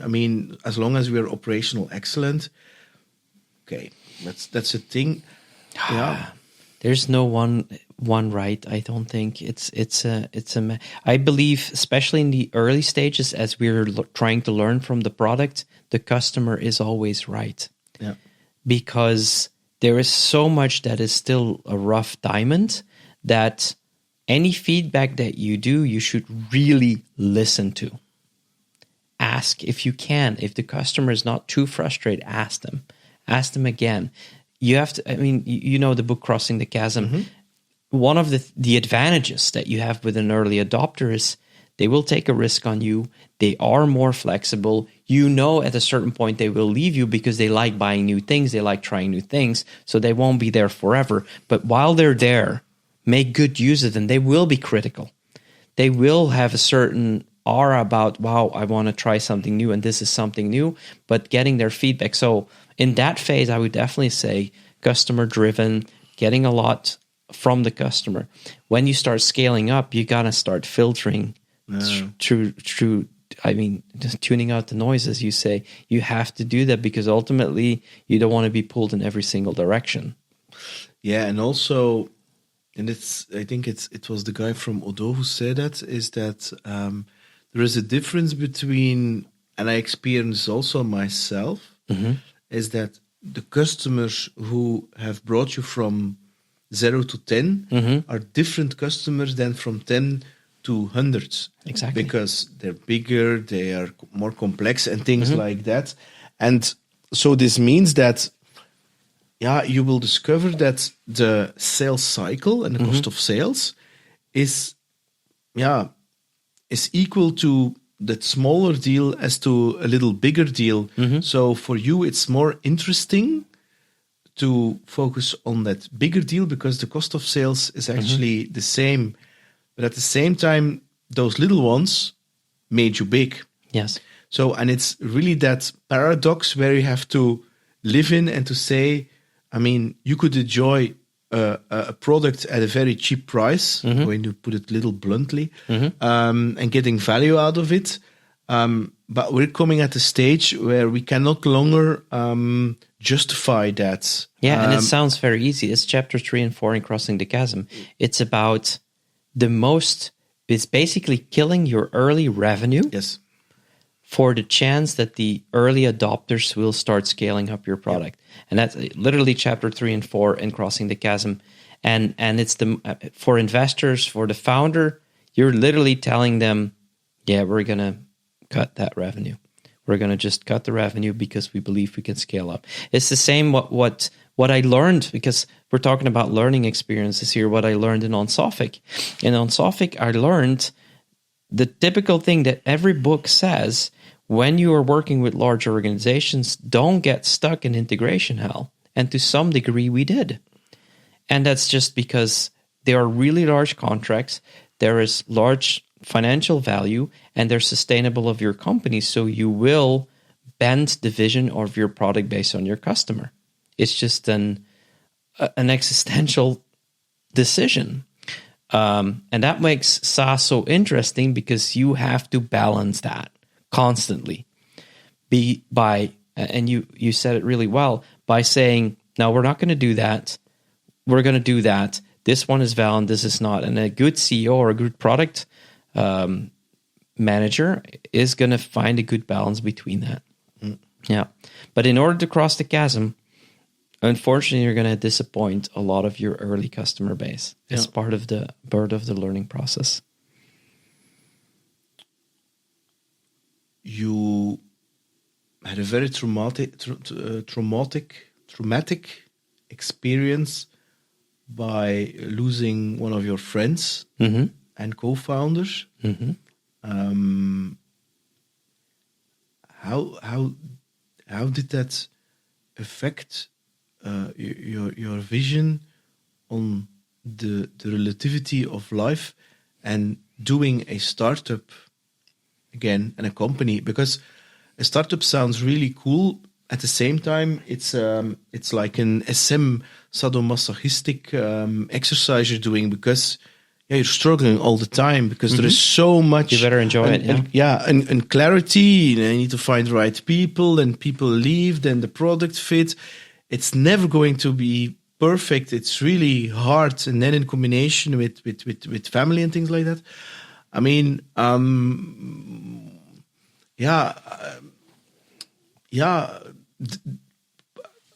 did that affect the because I imagine, I take the assumption that you were very close with each other, and it's like cutting off an arm. So how did that impact your vision on life and on doing a startup again? Was there never a time like, okay, whoa, this is really heavy. This is I'm here faced with the end and the how do you call that, the endlessness of life, and maybe I should reprioritize my focus in life. And doing a startup thing, it's all fine, but maybe choose some other way of giving my life a sense of meaning. Passion. Well, that's a great one. I know he was the same way.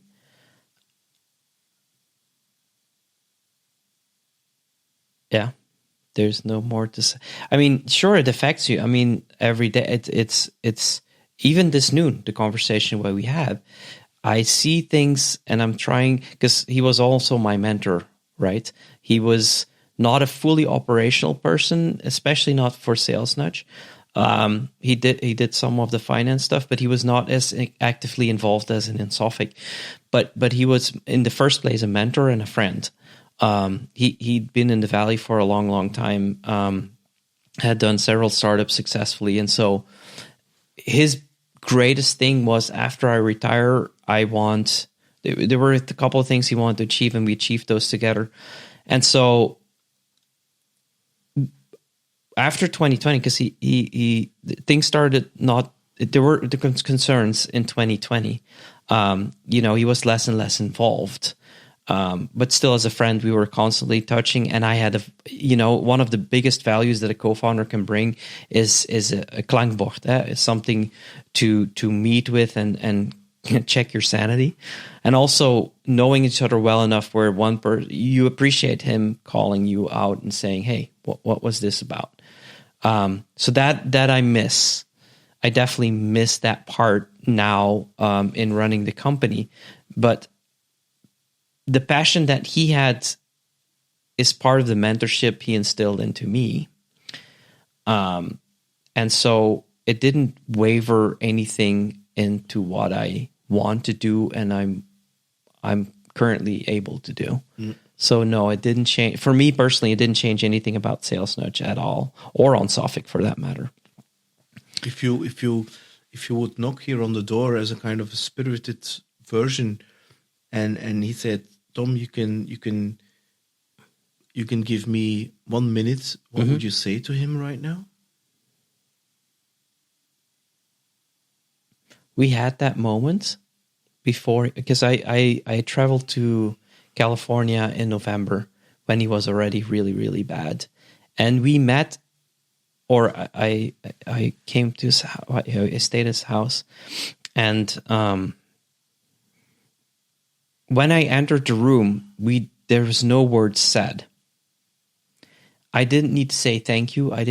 All of the things, we were at a very good space.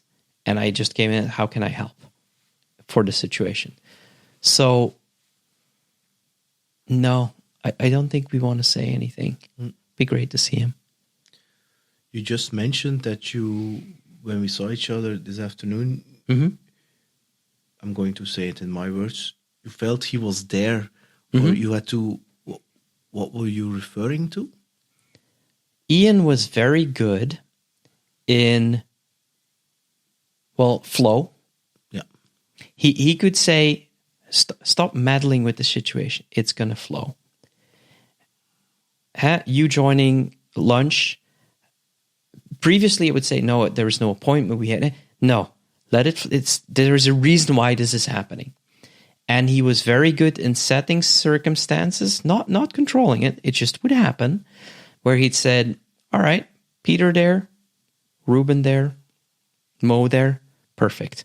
He would set those things up. So that's why I said I could feel, because it's rationalization, and I'm a very rational person, but still, I knew if there was some intervention, he would set it up like that.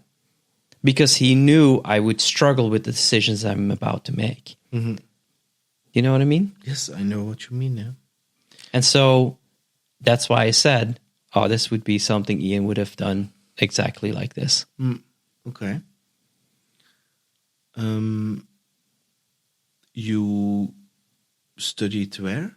In which city? Hasselt. All right. Well, actually, I started my studies in Hasselt, but I completed my degree in the university in Missouri. Yeah. That's the thing that I learned in, I believe it was with the podcast with Phil Verheyen. Okay. You explained everything there. I think you explained there the whole thing where you got into contact with Borland. And, that's how my career got started. So we're not going to go into that. That's why you need to listen to the podcast with Tom, with Phil Verheyen, Awake and Very Brave. good one, yeah. Yeah. The reason why do you want to do it in English or conversation is it because you can express yourself better in English? Yes. Okay. I left Belgium in 1999. Okay. When I was 21 years old. I am now 45. So most of my career, my shaping has been in English. And so with the 3-4 years that I've been here, sure, my Dutch has adapted again. But still impulsive decision, which is the best measure of how you're thinking, is still in English. When I need to make short comments to the kids, or I'm angry, or I make a point, I will always switch back to English. At least maybe over the years it will change again, but English is easier. So you speak Dutch with your wife? I speak Dutch with Pascal, yeah. Yeah, Allee, Limburg Dutch, something like that. Yeah, with subtitles. No, though, while in the US, we spoke English, and my son also the first couple of years spoke English, yeah. Cool. Now,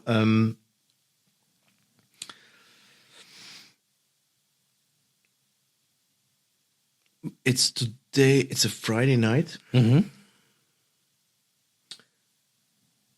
Yeah, by accident, I was in Hasselt. I was Zonhoven this afternoon. So, yeah, for me, it's Hasselt.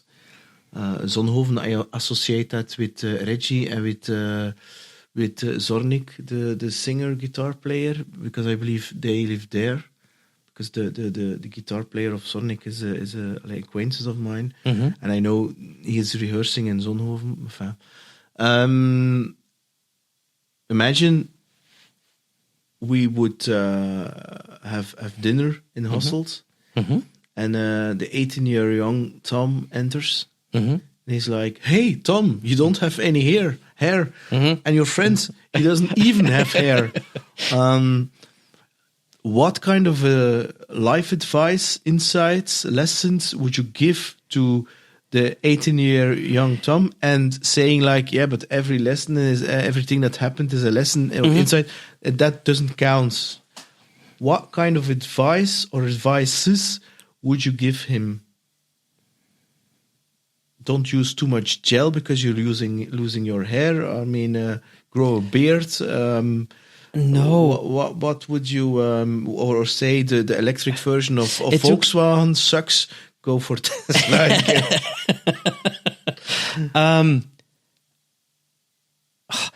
You always, or at least I end up in a what would I tell him? What comes in naturally? I don't want to hear the rational part. I want to hear the gut part from Tom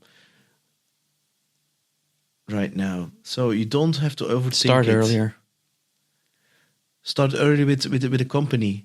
Yeah. That was actually the whole thing that was waiting for. Like, why in the hell did you wait that long? I can imagine because your father and your mother, etc., etc. That is, I think, really it, because there were so many rules and it's not a bad thing, right? It's just what I grew up in that I had to undo. Yeah, but the same for me, unlearn, eh? Yeah, and that's why I said start earlier. Consider other ways. I think if there's one thing that I would share with myself at that age, it would be that. Start earlier.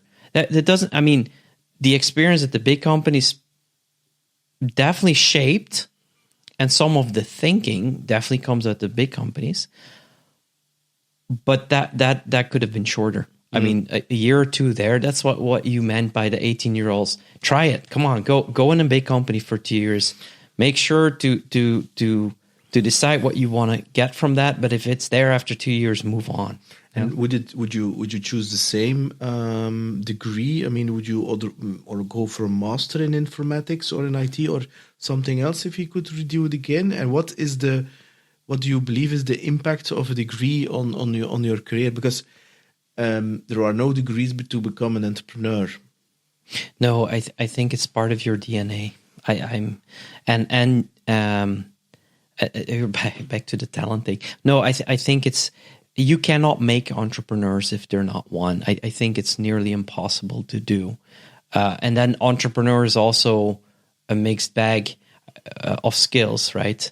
Passion is one of them. Determination, going where somebody doesn't want to go, be a little bit arrogant, have a little bit of going against the grain. That's all skills that need to be part of an entrepreneur.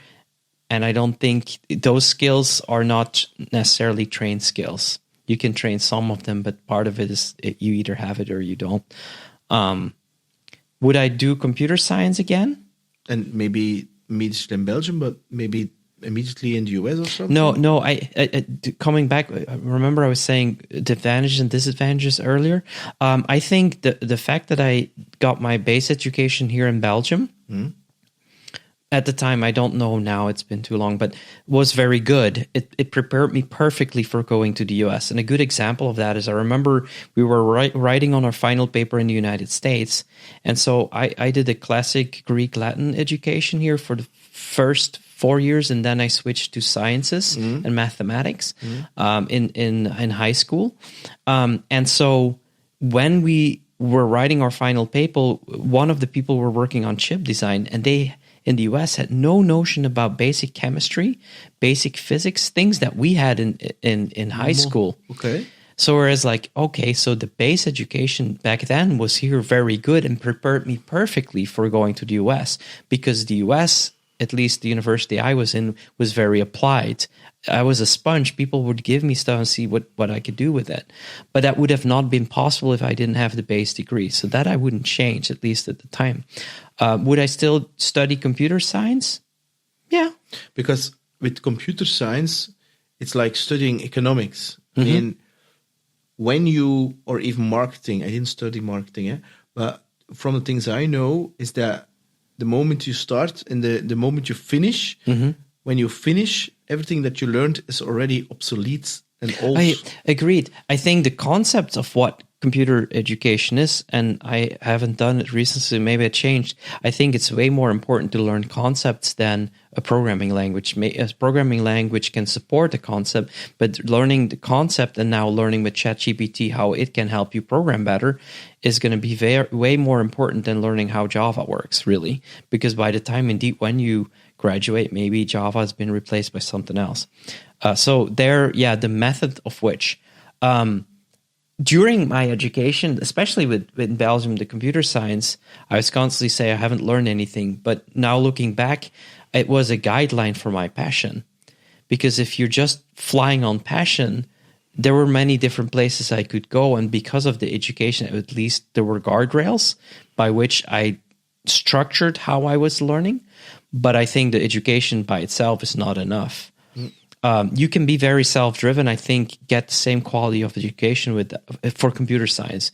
But my wife is a doctor, and I don't recommend that being through an online course. So there's a variance of what skills you can pick up or not. The ways are going to be different. I saw that already in the US, right? A certain skill nowadays, especially with online learning, is freely available.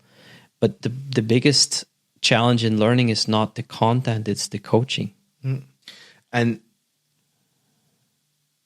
isn't the education system, if you say, look, the content, whatever, but the network, because you are normally going to meet like-minded peers, or at least share some kind of passion, and from there, it's possible that you meet each other afterwards, that you look at more from a networking perspective.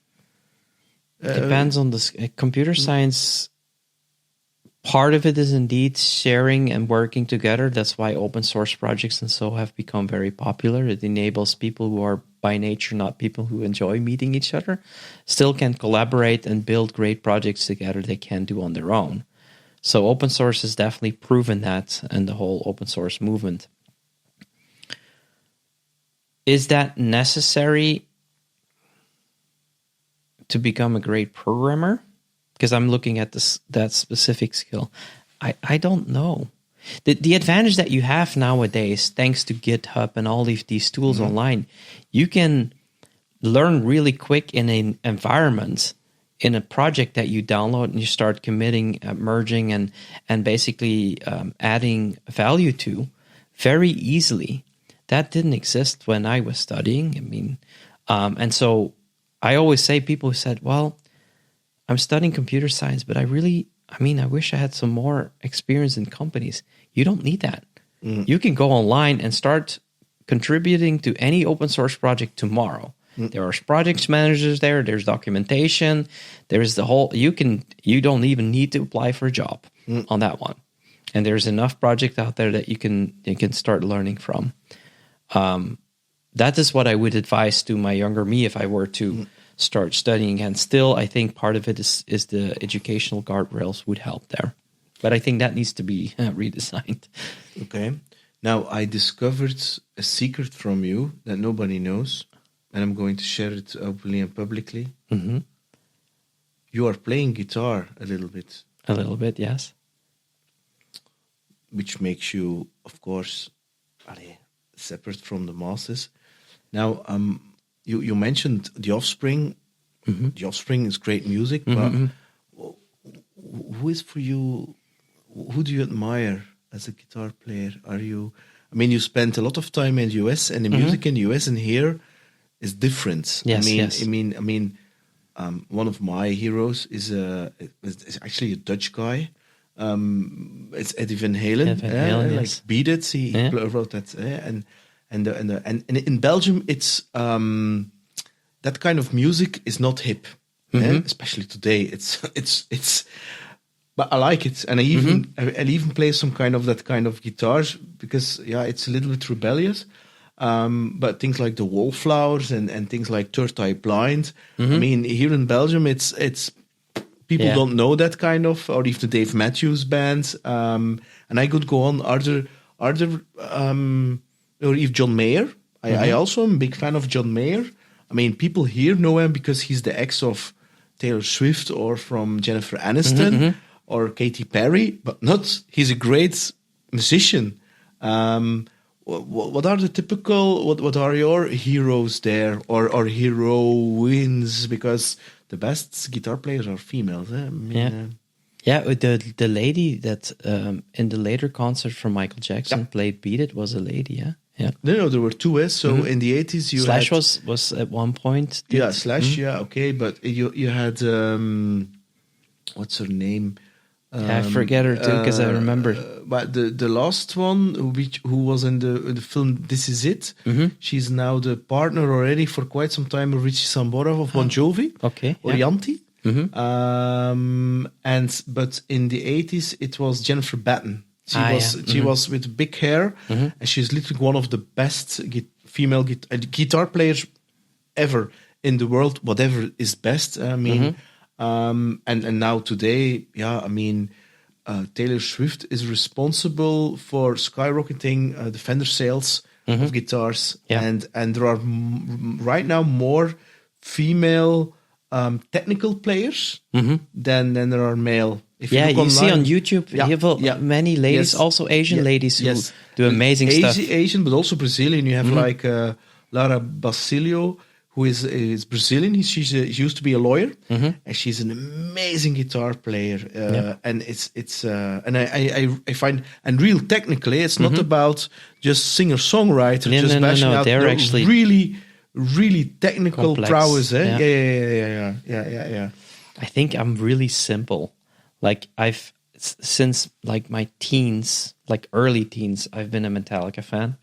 Okay, I can't hide it. Is it then for Kirk? Or for James. James, yeah. He's one of the best written guitar players. Yes. But at the same time, my dad used to always have Dire Straits on, Mark Knopfler. I actually got to see, like, one of my all-time favorite moments, I think, was 5-6 years ago. Mark Knopfler was in Antwerp. Is it? Because I don't want to see him today, because I think he's an old man, and He's feeling he's really folky, and and I'm more of the 80s Walk of Life, Brothers in Arms. Yeah. But still, seeing that man do it live, that was crazy. I try and catch Metallica concerts, even though they've gone more mainstream. I've gone through the whole variety from the really early days. So you're not like started from the back album, but no, killed them all. Oh, okay. Yeah. But I'm a patient Metallica fan, as in anything new they bring out, open doors. Let's see if I like it or not. For me, I stopped at, what was it, Unloaded, or what is it? Yeah. Then there were a couple of records but then Saint Anger. A lot of people didn't like Saint Anger. I liked the tin drum and the rawness of the recording. That was. Forget the movie and everything comes with it. No, I still enjoy hearing, because I don't think of Metallica. I think of, this is a new record of a band, and let's just look at it. So Metallica, what's also on your playlist? My playlist is very diverse. But if in rock, So while I was living in Omaha, Nebraska, a lot of it was K-rock. That's where I learned K-rock. K-rock, but it's not a band. It's a radio station in Omaha, Nebraska. It's like college rock, or what is it? No, I don't know. K is probably the name of the frequency or something like that. And they would play that was the early days of Dave Matthews. That were the early days of, what was it again? The Reckoning was one of their songs. A lot of bands that never even made it to Europe. One of them was also pre-program of Metallica while they were here in the early 2000s. I have to look all of them up. But yeah, I got exposed to a lot of like rock bands that never make it here. Not as passionate about it by Metallica, but it definitely tickled my rock thing. But I can just as well enjoy techno, dance. Even one of the things for the longest time I didn't like was country music, until I started learning about Johnny Cash and what he has produced. I was like, okay, this is different country than Shania Twain, right? Yeah, of course. But I mean, if you look at the guitar players behind Shania Twain. Yeah, of course. I mean, those. But it's a different type of country music. Of course.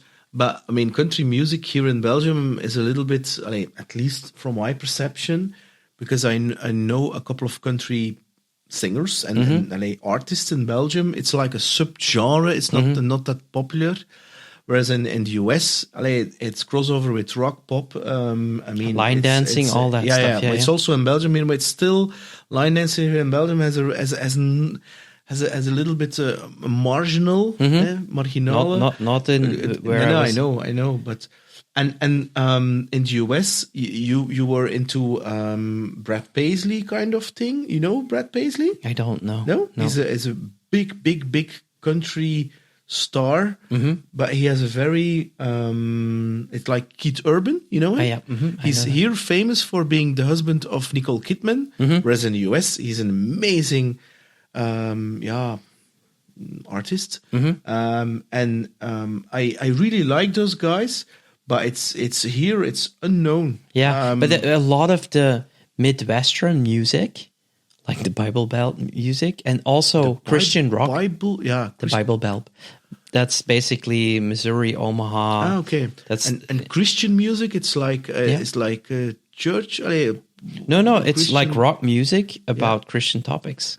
So this is a genre doesn't exist here. At least. It exists, and it exists in Limburg. Really? Yes. It's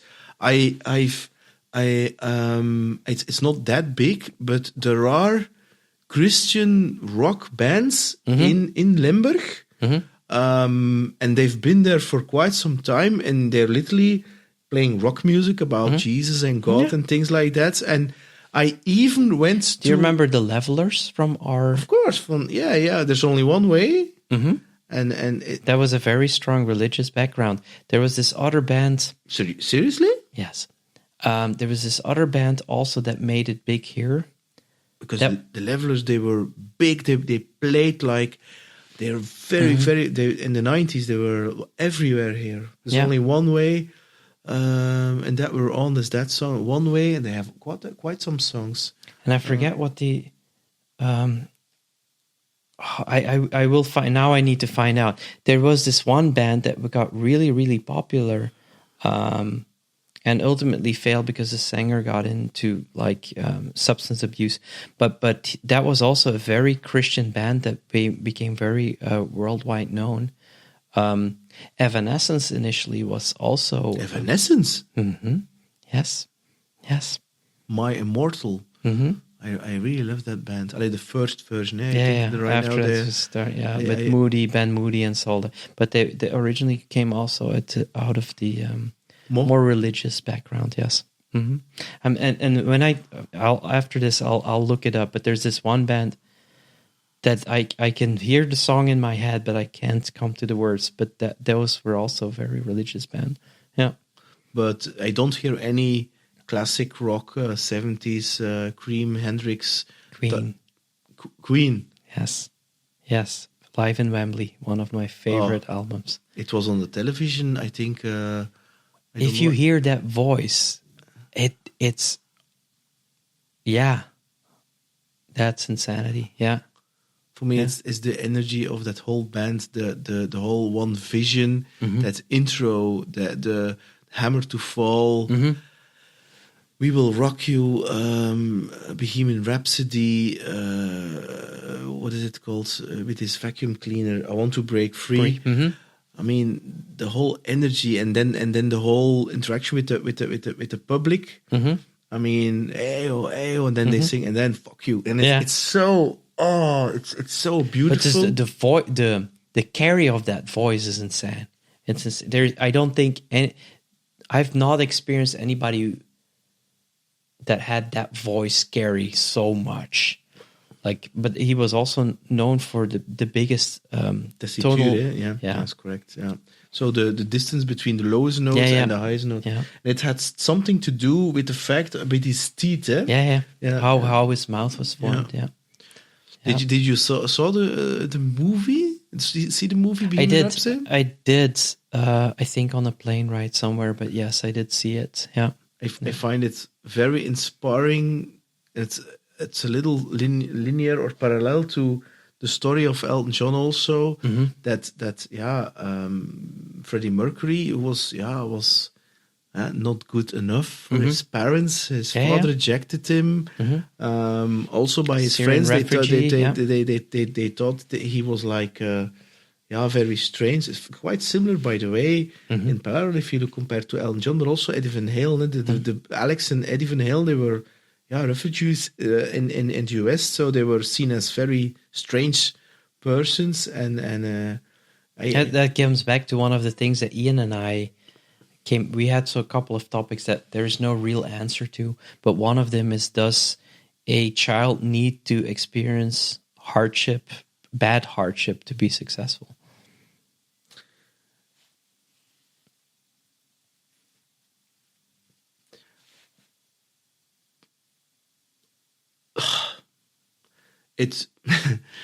That's a great question. It really depends on what you define the success. I think I know what you mean. In my personal opinion, with my limited experience from the people that I know, that I've seen that are successful in the Western traditional ways, like making an exit and earning millions and millions and millions of euros, they all had that. Even myself, I was bullied. I was a very introverted person. And the startup sales thing was a persona, a mask to carry, because I thought that it gave me an identity to survive in the world. And exactly. if I look to, and I'm not going to name any details here, but if I look to all the successful CEOs that I know and I worked with, they all have that. They all look at all big performance in sports. Yeah, they have all some kind of traumatic imposter syndrome. I was doing it for my dad. I was things like that. Yes. And so if I look to myself, if I hadn't had that urge to prove myself and that identity, I don't think I would.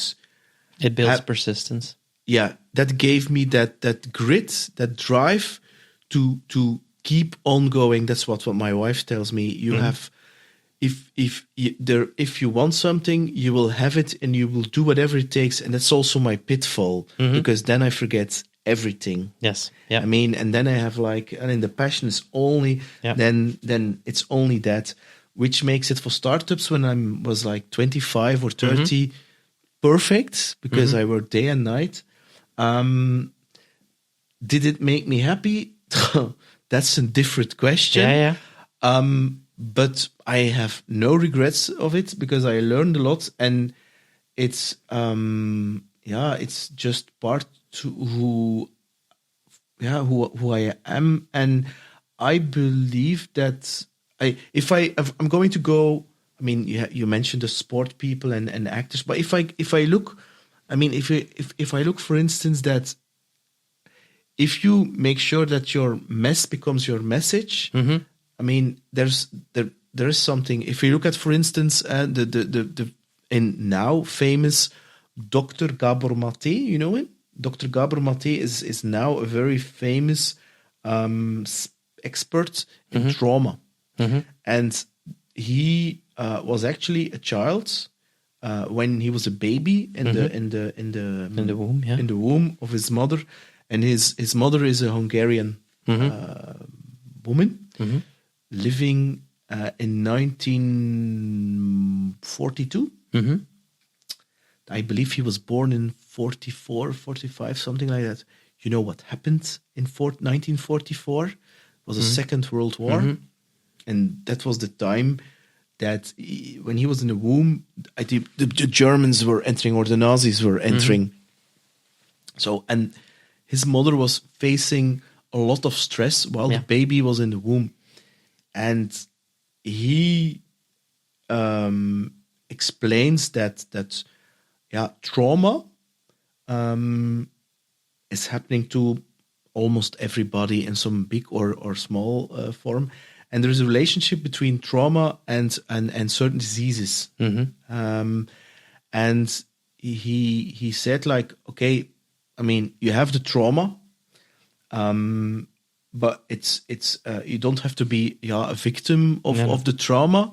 But a lot of autoimmune diseases are related to that. So in order to heal, and so if you look at him, if you see him online, you see really a broken man, literally, because he's so how you say that, he's already an old man, and you can see it in his face. It's really, it's like a Keith Richards of doctors. I mean, but then without the drugs. Yeah, and I find it very beautiful that he embodies that trauma. It sounds very weird, but it would.